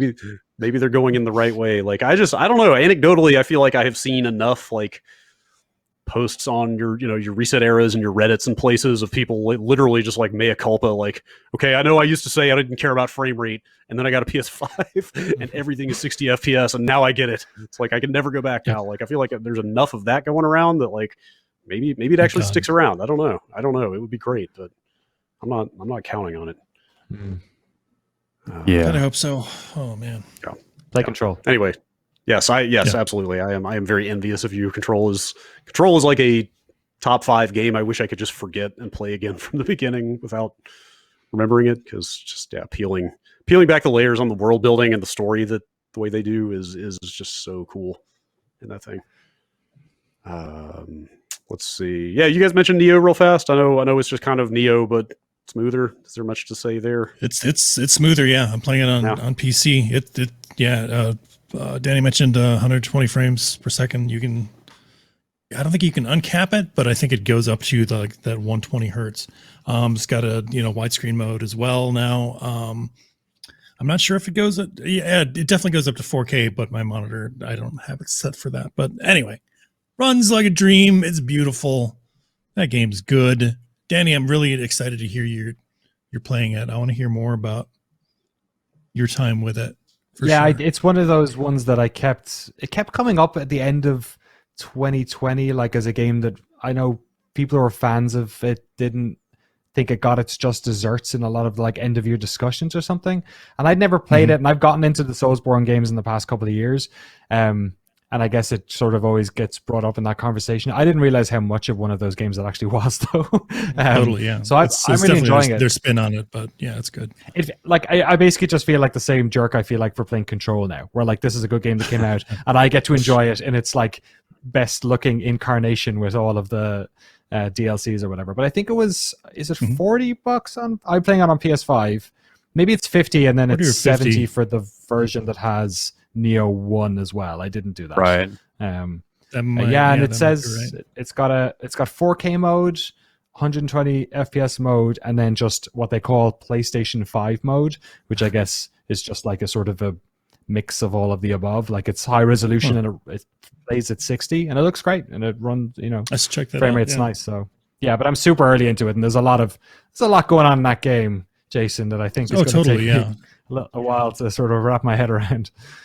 What's cool. nice is that it's kind of segmented and everything's kind of siloed in that you can take it at your own pace as well, because it doesn't have a huge interconnected world or anything like that. So you can just kind of take it step by step, weapon by weapon. Yeah, it's almost like a Diablo, right? You just kind of go out on a mission, go back, go out, go back. Yep. Mm-hmm. I can, especially after struggling so hard. Like I've been playing a lot of Demon Souls on PS5, and that has some hard cul-de-sacs if there are bosses you can't get past. Yeah. So are you making a lot of headway in that? Like I thought I would play through that whole thing, and I kind of fell off of it faster than I expected to. I don't know. Yeah, That was another game I uninstalled when Hitman came out. Really? I was like, oh wow. Okay. Yeah. All right. It's Maneater, man. And there used to be a way you could cheese Maneater, and I'm having so much of a tough time trying to kill that first one before the second one comes around. So I'm basically just like I'm leveling up my dude on the island level as much as possible, and then just trying to get back and see if I can brute force it. But it's one of those games where like I feel like I need a couple of days of revving back up into it before I can, get that boss dead. So yes. I keep trying to, but I'm like, now I'm basically stuck behind a couple of different bosses, and I'm like, all right, but I need to persevere. It's the way those games are. Lack of Estus Flask in that game really put me off. I was like, when I went back to it, I was like, oh right, I have to grind healing items all the time. Great, maybe not. Dude, the first time my entry was Bloodborne, and then I went back and played the Dark Souls remaster on PS4, and I didn't know you could block. So I played like 5 hours of that game, parrying everyone and being like, oh, this is impossible. But like, I guess people said this game was hard, and then I don't know, pressed the button once and he like put the shield out, and I'm like, oh yeah, I'm a dumbass. But now I'm really good at this game. So that's right. You just you put yourself through it. You've been through the crucible. Yeah. I played. I've been playing a little bit of Little Nightmares 2. Mm-hmm. Which I mentioned before. Anybody play the first one? Yeah, I played quite a bit of the first one with my son. Actually, he really liked it at the time. Really? Yeah, he really likes spooky stuff and kind of creepy stuff. That's like kind of heavy for a small child, but that's he loves it. Those games, they're side-scrolling like puzzle platformers, basically. Except there's a little bit of depth in the environment. Like they are side-scrolling. You always move from left to right, but you can kind of move in and out. Like actually, I almost think of it as like Double Dragon, except a horror like puzzle platformer a little bit. Like it's got that type of level design, but and there's some verticality to it as well. Like sometimes you're climbing around in the ceiling, or going underneath the floorboards and stuff. Yeah, that's your son is a trooper, I guess. Like I feel like those games really hew to that like European tradition of fairy tales back when fairy tales were all about small children being eaten. Sure. You know what I mean? Like the original incarnation of your Hansel and Gretel and stuff like that, where like everything was just designed to terrify small children into being obedient. Like it's very much that. Like you're just a small child running through this nightmare world of things that are constantly trying to kill you. I don't know. That's why I played with him, is to keep him in line, actually. That's right. I don't know. I feel kind of the same way about this one that I did about the first one, which is that the art design and the mood are like fantastic, and what you're actually doing to play the game is just kind of fine, but not great. Like the puzzles are sort of pretty straightforward. There's a lot of pushing boxes around and climbing on stuff. Like there's a lot of gotcha deaths. Like there's a lot of just like, oh my god, there's no way I was going to see that coming in time to avoid it. I just have to die like 3 times here and learn this, and then I can get through it. Like it's kind of, I don't know. Those games almost feel more like a tone piece to me, if that makes sense. Yeah, like you're there. I'm on PS5, but it's PS4 only right now. So you're playing a PS4 version, but I guess there's a next gen version coming later this year. But it is. I don't know. It's very much like you're there to see all the really fucked up shit that they have laid out. And it almost has like a shoebox diorama kind of vibe to it. Because there's spots where like the camera will pull out enough that it sort of looks like just a straight up shoebox style thing.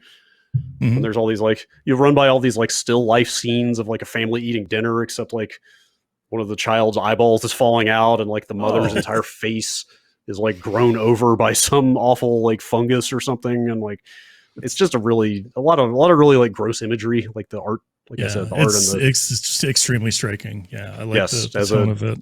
yeah, it's like a mood thing. It's the atmosphere is it's super good, but like gameplay not quite doing it for me. So Yeah, I get that. Yeah, it's kind of slow moving. You know, you mentioned the gotcha moments. There's a lot of trial and error. And then, you know, because you are kind of sluggish, you know, moving boxes around, it's like you see the end of the puzzle, right? And it just takes forever for you to, you know, get things in place and get like some of the controls are a little clunky. Like it could be a little tighter in spots, but like it's, you know, it's worth putting up putting up with if you want to see what they've got going on. Those games are like fairly short too, right? Like they're not, I think so. Overstay their welcome, or I think that's right. Yeah. Was the first game the one where you were like playing as a baby at the start? Is that what? You're like a small child, like a small girl. Yeah, she's in like the first game. She's in like a yellow raincoat, which is like a pretty striking. It's like this bright little spot of color in this like horrible, dingy, grim, dark world.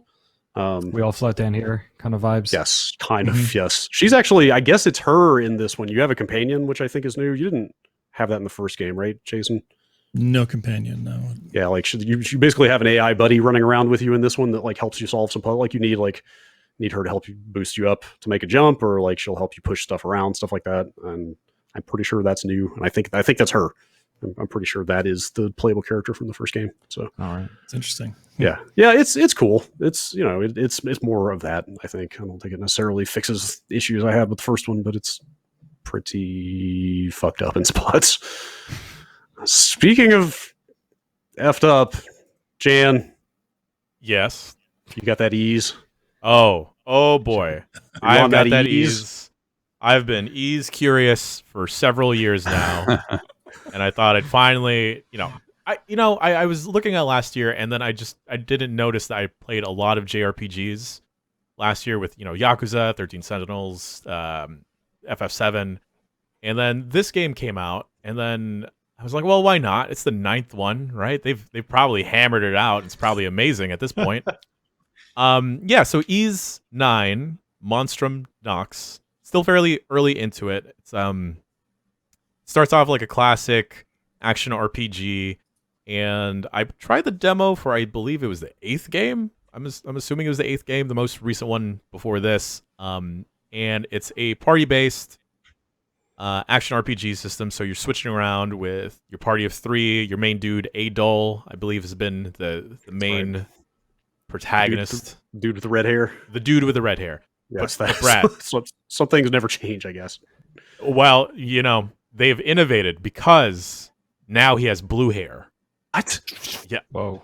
My ease. Is that a story thing? It's the story thing. They're gonna have to redo You're locked that? up. Oh man. You're locked up in Prison City. In Prison City, guess what? That's my favorite System of a Down song. There's a giant prison in there, and something is amiss. So the story opens up, like, hey, Adol, you're arrested because you go on too many adventures, and then they're questioning him. Yeah. They're kind of, they allude to like, you go on these grand adventures with all these people, all this cool stuff keeps happening to you. But then you lose everything, and you just keep on going on a new adventure. And I thought that was kind of neat, touching on that, since it's been supposedly the same protagonist for each of these individual games. And there's something I've noticed, and I don't know if this has been a thing in JRPGs. I noticed this specifically last year with 13 Sentinels, but a random character appears out of nowhere and shoots you with like a magic gun, and then imbues you with magical powers. And now Adol, who is a prisoner, is now like fancy anime knight guy, the Crimson King, as they're calling him. And it's weird. I don't know if it's a common trope that I just don't come across too often. Magical powers of unknown origin. Yeah, a pretty big JRPG thing. Let's say is the guy with the gun also the president? No, it's a lady. She has a wizard hat, so I don't know. She could be the Pope or something of Prison City. How tall is she? Anybody have amnesia? Well, she looks like she's like 5'6", 5'7", not too tall. No one with amnesia just yet. But I got into this because I was thinking like, okay, I could use like a nice regular JRPG where it's a pretty straightforward story, very basic action. I think something that they've implemented on this game versus the previous Ys games is there's a lot more mobility options. So you have like a grappling hook that you can use to grapple to enemies or to specific points. There's wall running abilities that I haven't gotten to quite just yet. But the part that I was about to immediately delete this game that it threw me into, it's because I thought, like, okay, we're just going to crawl through some dungeons. It'll be great. Good old time fighting slimes and rats. It suddenly throws you into a very drab-looking area with 8 other AI characters. And you can't control any of them. You're just playing as Adol. And then the game suddenly became a Muso tower defense. Ooh. Weird. And I was like, oh, I don't know if I want this. Because out of nowhere, we have to protect this giant crystal, and there are these waves of enemies coming, and then there's like hundreds of them. And, you know, I can't control any of my AI buddies, so we're all zipping around the place with our grappling hooks and shooting magic at each other. Still fairly early into the game. You know, I say early, but it's like maybe like 2-3.5 hours because everything just takes so dang long with the dialogue. Yes, that's still tutorial by JRPG standards. Yeah. Right. The game probably won't open until like another 30 more hours, give or take. Yeah. Also, Do you get the sense that there's going to be more of that tower defense stuff? Yeah, you played all that 13 Sentinels. You should be the tower defense master at this point. Yeah, but like you were like, oh, cool robots. Here you're like anime knights, which, you know, I could fudge with. I'm assuming the tower defense portion will come in waves or will maybe be end caps to the chapters, because how the story beat I'm on now, you're now talking with one of the other anime knight people that you fought with, and I'm assuming you're gonna party up with them. They'll join your main party for the running around dungeon crawling stuff, and then you'll be dumped back into the tower defense portion. I don't know if it's an Ys thing. I don't know. I've never played an Ys. Like, Ys has been around for so damn long, and I never had any access to it. It always felt like this like far away thing to me because you needed a PC Engine CD or like a FM Towns Marty to play it or something like that. Yeah. Like, I just didn't know anybody that had any of those things. It's like, oh, it's the JRPG with the amazing soundtracks that you need a CD thing to play. And probably Working Designs fans like these, right? I don't know. Yeah, I would get the this change in gameplay. They used to be just, you know, like standard 2D, really, you know, like Zelda type, RPGs. aren't they? Yeah, weren't they like a Zelda, like overhead hack and slash Zelda type game? Yeah. Yeah, and then later, they've had overhead stuff, the 3D isometric, and you know, all the way into like 3D combat nowadays. So it's run the gamut of like, you know, JRPG genres, I guess. Yeah, I would get this series confused with Ark the Lad, mostly because that's another gentleman with red hair that is a JRPG protagonist. Ark the Lad did not have the staying power of Adol. That we know. Who knows? They're going to bring it back any day. That's right. Wait till E3. They're writing the checks, 150K right now, to make sure that trailer gets shown. Oh, boy. Yeah. I saw like a part of a trailer for Ys 9 that looked like peak anime Power Rangers, and that's kind of what drew me in. So I think I'll stick with it till then. Right now, it's kind of like, oh, God, cool. We're in a prison. All right, let's throw on disguise. Now I got blue hair. And I guess like I was just so wowed with like the JRPGs from that I'd played last year with Yakuza and stuff that I was, for some reason, I was expecting that to translate to the whole genre. But this is a game that came out in 2019 in Japan and just recently released in the States. So here we are. We'll see. If they ever stop making Ys games, I'm going to guess we're in trouble. Like, that feels like one of those things. Like, if there are no more Ys games, something is wrong with society and we've got problems. If this industry cannot support an Ys, then truly, yes, it's over. Yep, pretty much. Canary in the coal mine. Yes, indeed. Y'all got any other games you want to talk about before we take a quick break here? I think Going that's once. it, man. one. Okay, All right. Okay. Just real quick. Oh boy. Do I know what this is going to be? I mentioned it earlier. Is it going to start with a Y? Yes, it also starts with a Y. And it's not The E's? last one just Okay. did. It's not E's. Well, alphabetically, we're still going correctly. Yu-Gi-Oh! Duel Links. It's a mobile game. It's also on Steam. I don't know why. I've done this to myself. Big fan of Yu-Gi-Oh! The card game. This is supposed to be a streamlined version of it because you normally have 8,000 life points. Now you have 4,000. And instead of 5 card rows or columns, you now only have 3. So stuff is supposed to go by super fast. I've already restarted an account 3 times because I need to get To, like, re-roll your crystal coin ratios to unlock the decks that I need to do. And I have not connected. Thank God. I've been playing it on Steam, so it hasn't been auto-connected to like my credit card because otherwise I'd be buying virtual cards and I can't do that again. I feel for you. Yeah, I feel for you. I'm just glad you didn't say it's a Yu-Gi-Oh! Clash Royale. Oh man, that'd be pretty good. That'd be pretty good. Would it? I don't know. Yeah, you could send folks to the Shadow Realm. That'd be great. Nobody needs I to live be for the Shadow sending Realm. folks to the Shadow Realm. It's the only way I can feel all anything about that anymore. life. Yeah. All right. Oh god, I can't. I need to stay away from gachas. I need to. And Good yet advice. here you are. It's good I advice haven't for life. spent anything yet. Mm.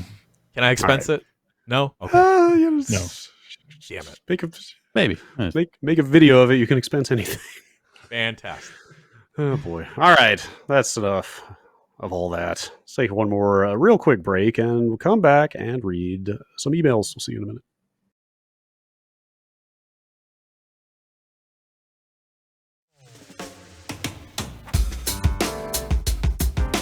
This podcast is brought to you in part by Keeps. Did you know that 2 out of 3 men will experience some form of hair loss by the time they're 35? That's right. And there are only 2 FDA-approved medications that can prevent hair loss, and Keeps offers both of them. Keeps offers a simple, stress-free way to keep your hair. That's right. It's, about keeping the hair you got on your head. Or, you know what? I don't know. Can you put it, maybe you can put it other places if you need to restore hair. Look, it's about the hair on your head and keeping it there where it belongs. Via virtual doctor consultations and medications delivered straight to your door every 3 months. You don't got to leave the house, which is good because don't stay home. Just hang out. We'll all be okay. This is a low-cost product. Treatments start at just $10 a month and Keeps offers generic versions, which, it helps keep costs down. But it's the same stuff in these brand name products. The packaging is discreet and the results are proven. Hey, prevention is key, and treatments can take 4 to 6 months to see results, so act fast. If you're ready to take action and prevent hair loss, go to keeps.com/bomb to receive your first month of treatment for free.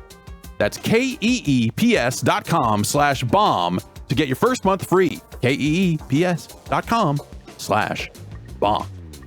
Keeps.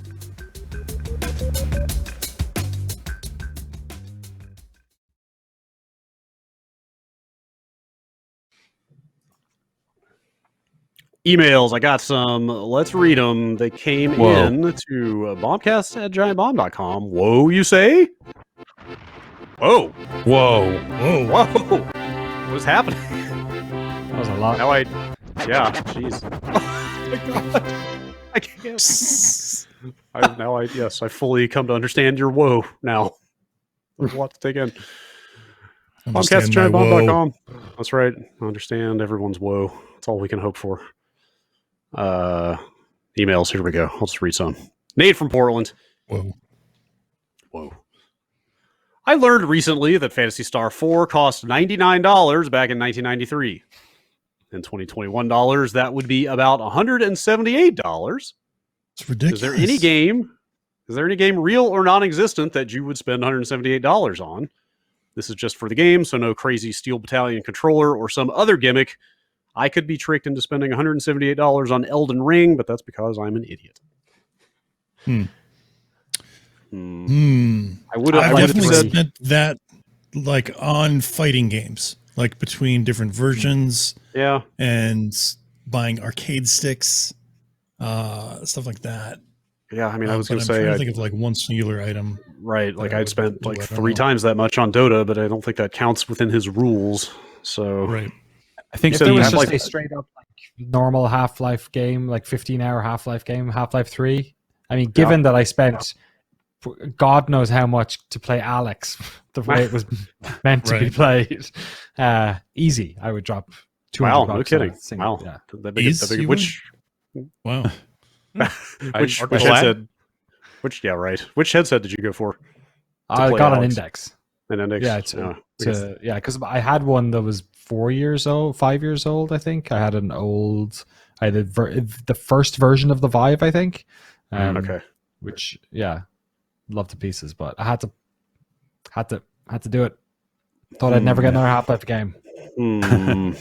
I don't know. They'd have to really bring it on a new Half-Life game for me to spend that much. I don't know. I spent $300 on King of Fighters 2000 when that came out. I bought that There you new. go. Huh. 100. Wait, what was that on? Yeah, like Neo Geo. Neo Was that Geos. Neo Geo? That was Neo Geo? Yeah. Wow. Yeah. Huh. I mean, they that's were all just- priced. Yeah, they Like were that. all Wait, about that amount of money. Wait, which one? New. 2000? Yeah. I guess that was before they were coming to other platforms, right? They were still. I mean, there were ports. I mean, there were ports for the SNES and stuff. I think at a point for Fatal Fury and some of those other games, but so they were getting ported around, but it was maybe before the ports were great. But Dreamcast got some pretty good ports of those games. Sure. What was But the yeah, game I you bought- bought? I thought Did you were going you- to mention. Are you about to say the same thing I am? I thought you were going to mention the $300 that you spent on Star Trek Online. Yes, the like Forever account, right? Yeah, it's still paying dividends. That's right. You know, You could play- like you I could- can. the psychological, kind of euphoria of being able to play that game whenever you want, knowing you are not paying another cent for it. I can't even imagine. Exactly. Yeah. Except that they last time I looked at it a few years back, they had put so many different microtransactions and stuff in there that you could definitely blow through the stipend they now give you. Wait, Of like how much premium is that? credits. I think for people who got the lifetime when they made that change to go to that model, I think it became like now you just get 700 credits of premium stuff every month. one time? or whatever. Oh, it is every. It is. No, it is every unlimited? I think it's ongoing. Last Does time it I looked, accrue, or do you have to spend it? Is it like holiday don't know. hours, or is it... I don't know. 'Cause You you might might have be to like sitting log on in a to collect it or nest something, or egg. I might be sitting on a fucking Dude, credit mine. I don't know. gotta get in there and buy some batleths, man. Yeah, Spend that don't we stuff all? on something. Yeah. Get some buy as much tea Earl Grey as you want. Mhm. No. I can't remember for the life of me why Fantasy Star 4 was that much. A lot of chips. Like, was in it there. a bigger cart? Yeah, it was a big Yeah. it was a big ass cart. Yeah, not physically, but Okay. just the amount of ROMs in that thing was huge. Gotcha. Those that was back when the bigger data wise that a game was, the more it cost. Because the more chips or the more higher capacity chips you needed to store it. Yeah, those animated cutscenes, yeah. Kind of. I would pay $200. They've tried this before. Other people have tried this before and didn't pull it off. But if Stephen Cakebread came out of retirement and made a new Geometry Wars, I would pay $200 for that. Okay. All right. With the implicit guarantee that I would like it as much as the first one, I would absolutely pay $200 for that. But Geometry Wars 4K. I don't know if he's listening. For $200, you would convince yourself that you liked it as much as those old games. Yeah. That's fair. I feel like if Yu Suzuki takes another stab at it, I think if we're gonna I've suddenly Silent Hill is the name of it. Like a Shenmue 4? Shenmue 4 we'd be on now, right? The time has come. 8, 12, whatever chat. Like, there's games and there's chapters of the story. They're two different things. Right. But So yeah, I guess 4 is it'll what be it- the next chapter of 3. Like, because the amount of people he can market that game to, I feel, is getting smaller and smaller, but also older and older. So it's kind of entering Star Citizen territory of disposable income requirements. You know what I Oh mean? boy. Can I get insurance on this forklift? Oh boy. Let's see. Email from Chris in DC. With a 4th BioShock game in the pipeline, pun intended. Everyone is asking the same question. What is a 3rd crazy place for a city to exist? Once you've done underwater and in the clouds, pickings start to get a little slim. If you were in charge of the new Bioshock, where would you put the city? The Earth's core? Outer space? Florida. Curious to hear your ideas. That's pretty good. That's not bad. Near a wooded area in California. Okay. Ugh. I instantly thought the moon, but that might be a little close to that most recent Prey game, which is like a very similar kind of game. Moon Crash is great. Moon Crash is An a abandoned theme terrific park, game. like Disney World, Ooh. Okay. big enough to Not be like a bad. mini city. I think I would still do space. I think like you Yeah. know, I think if you were you would say something like, well, we're Bioshock. So yeah, maybe that other game did space, but we're Bioshock going to Sure. space. Yeah. I don't know. It is nice to be able to say that. Yeah. I'm sure. I'm Bioshock. The moon. Or Bioshock. Mars. I'm Bioshock. What planet hasn't been? Mars is well trodden Yeah. territory for video games. What other ones can we go to that aren't gas giants or Earth Nightmare? 2. Mhm. Alpha Centauri? Yeah, that's a star. Pluto. Oof, Why not? That's a tough sell. Halley's Comet comes past Oh, every couple of 100 years. It comes back. It's got a lighthouse on it too. Event What Horizon. do you know? Yeah. Yeah, I was building a city on Halley's Comet. I was reading that the upper atmosphere of Venus is actually pretty hospitable for some kind of floating station There you go. Sounds nice. in terms of some- the air density. And Can barbershop quartets sing on it? There's only one way to find out. through a Someone space just get helmet. John Carmack on the phone. Yes, he would know. Let's see here. How about this email from Zach? He essentially is asking if he is allowed to name his soon-to-be-born son after his gamer tag, which he does not necessarily seem sold on. I'm just condensing the email here. What's He the is gamer such a- tag, He Brad? has been using Xavier Spirit as his gamer tag across various platforms for what he describes as at least 20 years. We have a child on the way, a boy, and my wife, and I just can't agree on a name. She is now dead set on Xavier as the name, but I'm finding that name hard because that's my gamer tag. you can Can I pass name on the him- gamer tag to your son, buddy. Can I name him after my gamer tag, or should I keep pushing for another name? If we go for it, do I have to change my gamer tag? Is Spirit going to be his middle name, or are we I just? don't know. I don't think pushing that that- doesn't seem to be part of the conversation. It just seems like his Yeah. wife likes the name Xavier Thank quite God. a bit. I think if you need to come up with something better. Xavier's a fine name, removed Yeah, it's not from bad. your Mhm. personal relationship to it, I think. But Yeah. Dude, did you even? We had some trouble even thinking of a boy's name. Boys' names are so much harder than girls' names. we had names in mind for either, but like we weren't necessarily like 100% sold on them. We were like, oh, I don't know, it's just here's what we're thinking, and then ended up using the girl's name. When we had our daughter, so we still have a boy's name there on ice somewhere, chamber. but I don't know if it'll ever get used. But yeah, It's not I giant don't know. bombing though. No, God no. Damn it. I changed that. I lost think that pool. Xbox Live is the only place where that exists anymore, and I would have changed that. But the character limit on Xbox Live is bunk. What is it? I loved the name Griffin so much that I named a bunch of my City of Heroes characters. Oh. Nice. It was just foreshadowing Yeah, You've lived this, then. You've lived this. I until did. the Kinda, true yeah. hero could be born. So, Yep. what's your experience then? Do you often think about your City of Heroes characters? Yeah, quite a bit actually. Incidentally, that's kind of where my wife and I kind of fell in love playing that game. Pretty Wow. sweet. All makes Yeah. sense.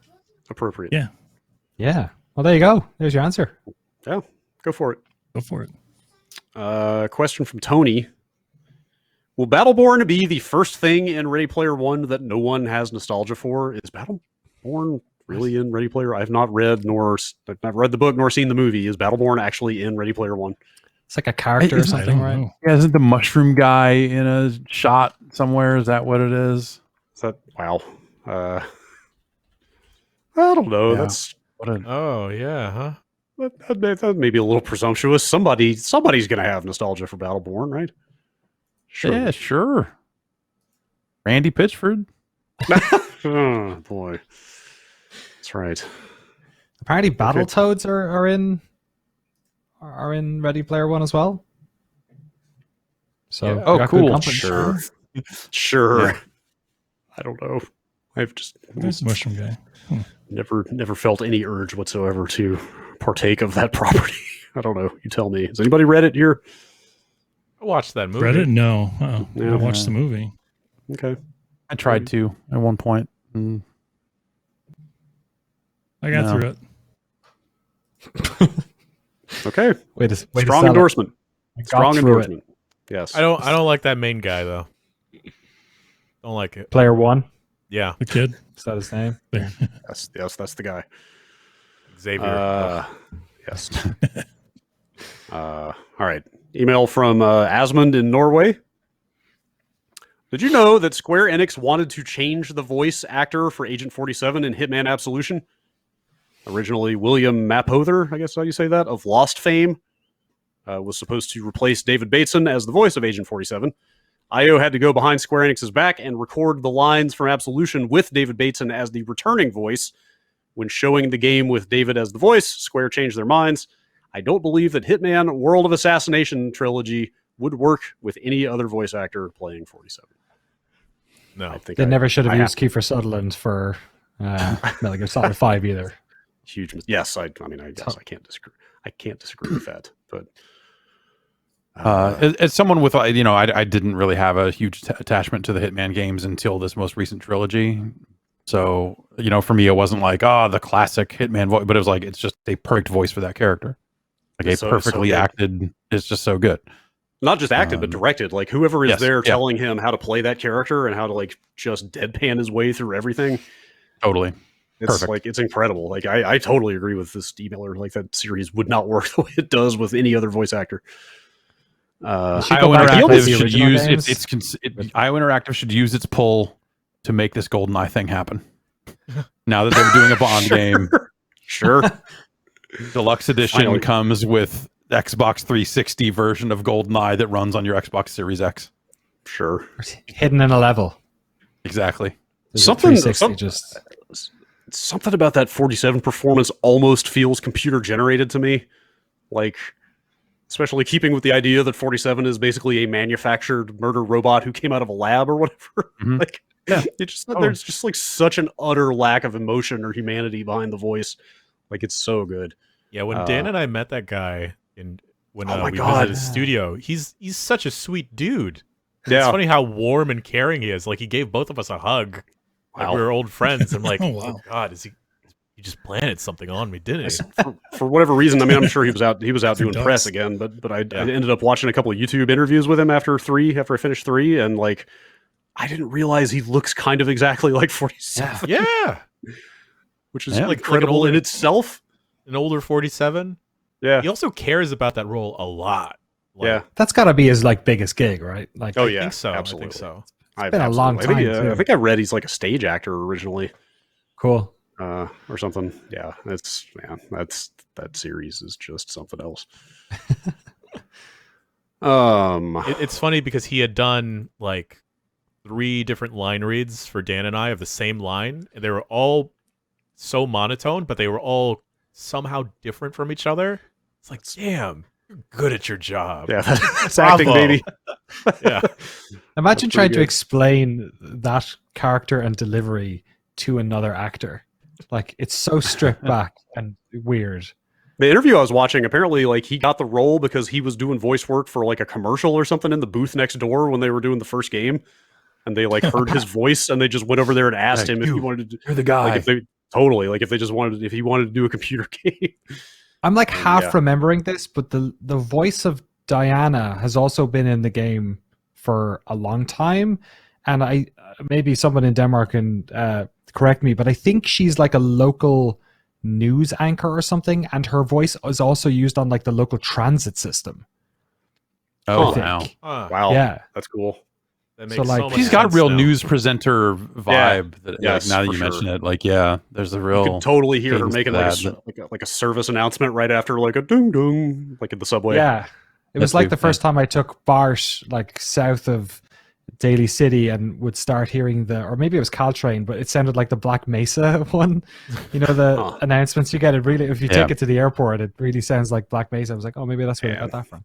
But yeah, Ah, apparently her okay. voice gives you like, Huh. gives you targets while you're on the commute to work or something. That would be super cool to be a transit voice.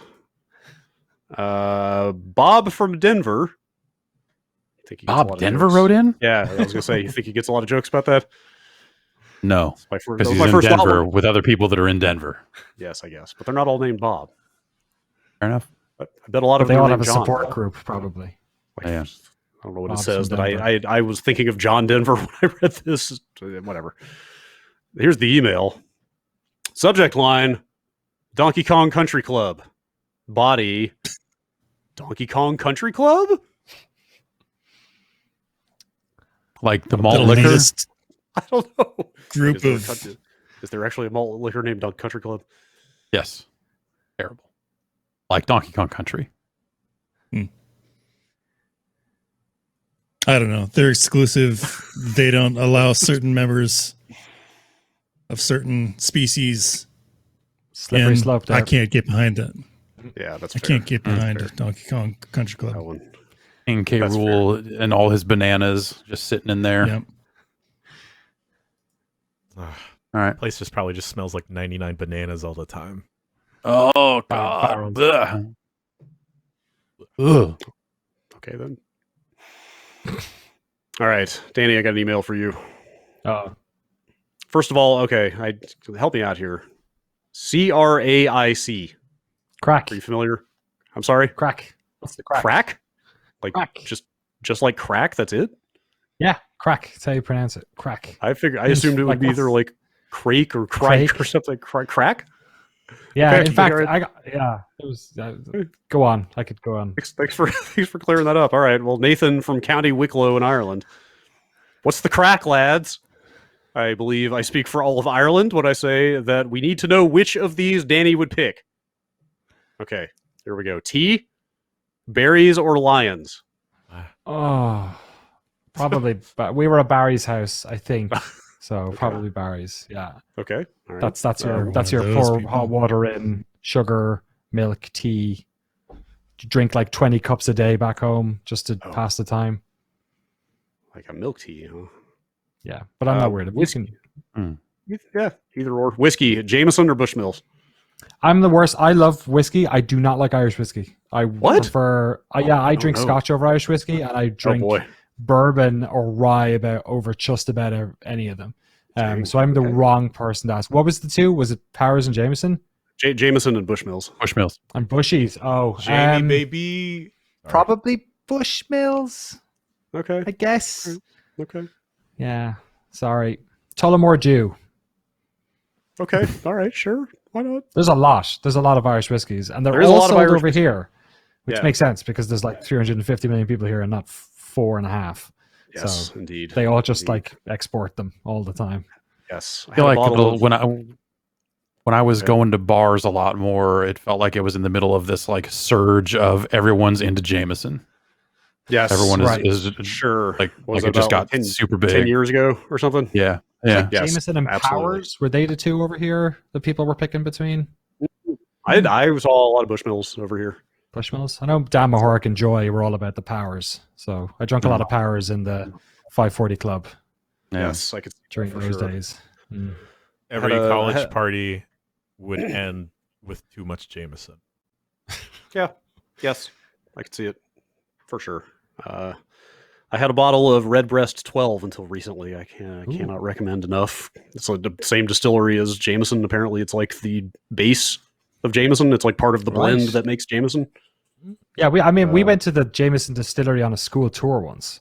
Like it's in Middleton Beautiful. in a town in Cork, not too far from where I grew up. Well, I guess the school tour was technically going to like a sort of a park / zoo called Fota, which is in Cork. But on the way, maybe the teachers just wanted to get ripped. I don't know. But we stopped off in the distillery, and like, you know, they had like samplings and all this, and they were like, "This is how you make whiskey." I was like, "Cool, all right." It's a lot of All right. a lot of them in Ireland. Crisps, There Tato we or go. King? The ultimate question. God, they're both so good. I mean, Republic of Ireland Tato over Northern Ireland Tato. Sorry to my friends up north, it is good, but it's not as good. I'd say probably King crisps. Yeah, it's hard though, because like, who am I to be picky? I'm stuck. I haven't been home. By the time this is all done and dusted, my family won't have been back to Ireland in over 2 years. So like, you know, I'll take anything at this stage, man. If you send me a pack of Walkers, I'll eat it happily. Here's some quavers for you. Make do. Easy, Slum done. it with some Walkers. Yeah. Huh? Yeah. What even is a crisp at that point? All right, a quick meal, a breakfast roll or a fry up? Oh, breakfast roll all day, man. Oh my God, I kill for a breakfast roll. Do you know what a breakfast roll is? No, what are we talking here? That could be a lot of things. So I guess a roll in Ireland is like a baguette, I guess, but it would be like a foot long length, I guess, but like a French baguette, right? So freshly made, because in Ireland, basically every corner shop has like a deli that has fresh bread in it, right? So freshly made, cut in half, open it up, probably butter, maybe mayonnaise, a bit of ketchup. Then in a breakfast roll, you'd have sausage, a couple of rashers. If you're a bit mad, you might have like a hash brown in there, and then white pudding and black pudding. So you know black pudding, like blood pudding? White pudding is like that. Yeah, it's like that without the blood, I think, is how the difference is, but they taste slightly different. White pudding is not very popular outside of Ireland. It's just like not blood. Is it? Well, I guess like pudding isn't just the blood; it's also like offal and like other like heads and arseholes, the parts of animals you wouldn't really want to be like a liquid hot dog. Okay, the unmentionables. Okay, sure. Yeah. And then like cut, fried, and all that. But yeah, white pudding. Yeah, so you basically just have like a breakfast. If you're really mad, you might get an egg thrown in there, and it's in a baguette. And I swear to God, a cup of tea and a breakfast roll now would. How do you builder's breakfast? It's I was gonna say you need to like work construction all day after that, or you're screwed. Yeah, it's terrific. Rasher is bacon related, is that right? Yeah, rashers. It'd be more like rashers are what bacon is done in Ireland. Fried bacon. It looks more like what you guys call Canadian bacon, but it's even slightly different to that. But it's that's what rashers are. Yeah. Okay. Good stuff. I'm homesick. I'm learning so much. Thanks for that. And is a fry up just kind of like a full breakfast kind of situation? Yeah, fry up. Full Irish breakfast is a fry up. Yeah, your eggs, bacon, maybe a fried tomato, beans. Yeah, black and white. Yeah, you'd be baked beans. But the one thing I hate about baked beans over here is you can't get them without them like loaded full of sugar. Whereas back home, they don't have any sugar. That's kind of you get like those barbecue ones, and they're unbelievably delicious, but they're also like you can't eat them every day. Whereas you could eat baked beans, when I was in college, baked beans got me through some of the toughest years there. Happily, farting all the way. Yes. Indeed. Irish sports, GAA or hurling? What is GAA? Oh, I mean, GAA is like an umbrella term for both hurling and Gaelic football, so I'm not sure how he ended up. I guess he means Gaelic football or hurling. Hurling, definitely. I'm from Waterford. My dad played for Waterford on some of the lower teams. He didn't play for senior, but we're a big hurling family. I played Gaelic football for Waterford at a very young level, but never made it higher. I was a goalie. I don't know why when I hear hurling, I just picture like a caber toss. It's not even remotely the same thing, right? No, it's that one with the stick in the 15 on 15. Yeah. Okay. Completely different. And all the best players have no teeth. It's like ice hockey, all the good players, wear dentures. Like lacrosse with more fighting. It's really like lacrosse, actually. Yeah, it's like lacrosse, but lacrosse is kind of like a hoity-toity sport, I think, is it? Mm-hmm. Whereas, it's more grassroots. A real version of that. Yeah, it used to be a weapon. Like it was a weapon in war in hundreds of years ago or whatever. Now it's a weapon on the field. English sport, soccer or rugby? Partial to both. The Six Nations is on at the moment. It's a shame they don't have any Six Nations games we could play. Rugby. I do like rugby. I've fallen out of love with soccer a little bit over the years, because it's gotten so commercial. But I do really like. Yeah, it's hard to pick. It's hard to pick. Probably rugby union, international soccer if it's club based. Okay, if that makes sense. All right. Let's see here. How about Jeff from Boise, Idaho? With the leak of the near-complete remaster of GoldenEye on XBLA making the rounds, a phrase I've heard a lot is, this will never come out because the license holders could not agree, which brings up the following question. What exactly are they disagreeing on? Is it just how the money is split? Do the Bond people have Byzantine rules about their character that prevents the release? Does Alan Cumming have an insane royalty clause, or the Oddjob estate demanding their payments in gold bars? It just baffles me that a group of adults can't get around a table and say, if we were able to sell this, we could all make a bit of money off of it. Too bad it has to stay in this vault.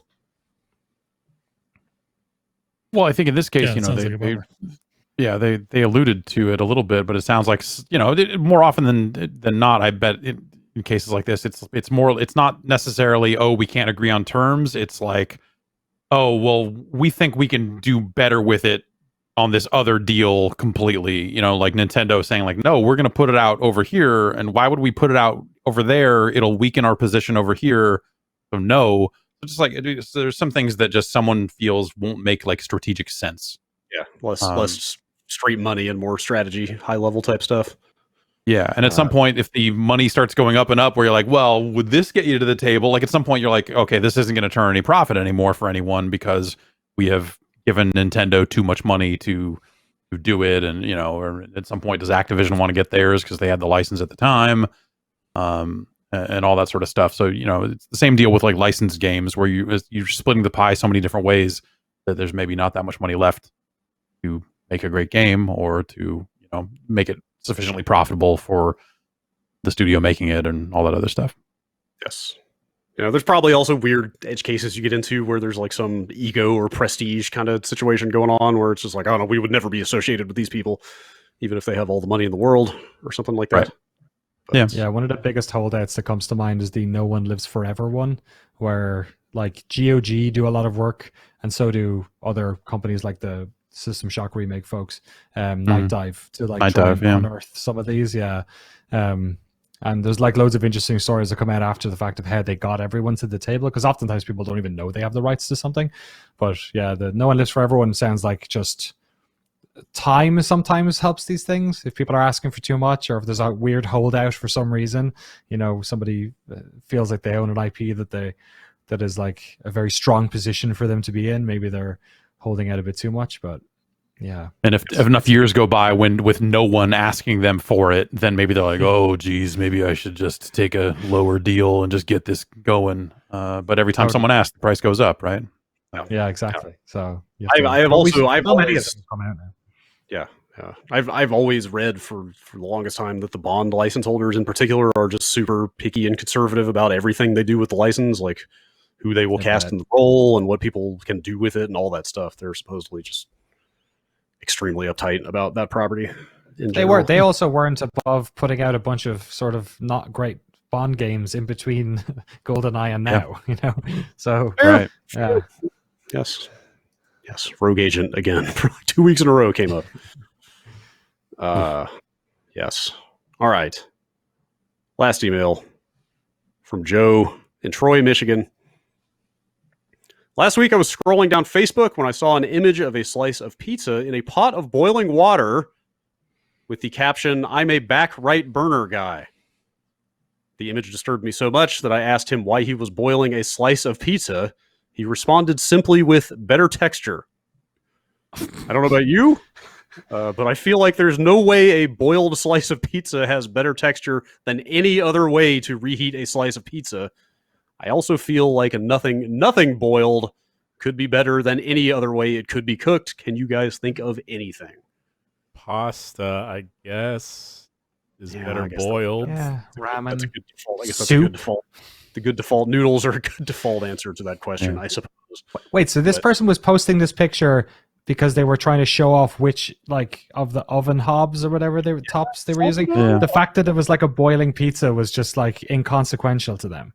I can't Yeah, even. I like, mean, to me, that's the joke, right? Is like, Okay. you've made your meme image, and like the thing that draws the eye is boiling a piece of pizza, but the text you have written does not address it. And so, Okay, I so he was feel like the self-aware. person- All right. my guess is that the person who commented on this got fell taken. into the trap, whatever. Yeah, I don't know, Right. but The response of better texture kind of seems to back your theory. Yeah. Is it a hard boiled pizza, soft boiled pizza? Leaning into it. I don't see how the structural integrity of a slice of pizza survives being boiled. Yeah. Frankly, It doesn't I would love to watch that happen, though. I would love That's to not see even- someone try. it's not even Back in pizza the kitchen, Jan. process. It's like pizza soup, right? I know what I'm doing this guess, Friday. Okay. Does that just Well, it is diffuse? National Pizza Day. Does it, Maybe does it today is just, the day that we try it. I don't know, man. That's I could You see can't- if you put like some racks above the boiling water, you just steam the pizza. steamed pizza. I don't even know about.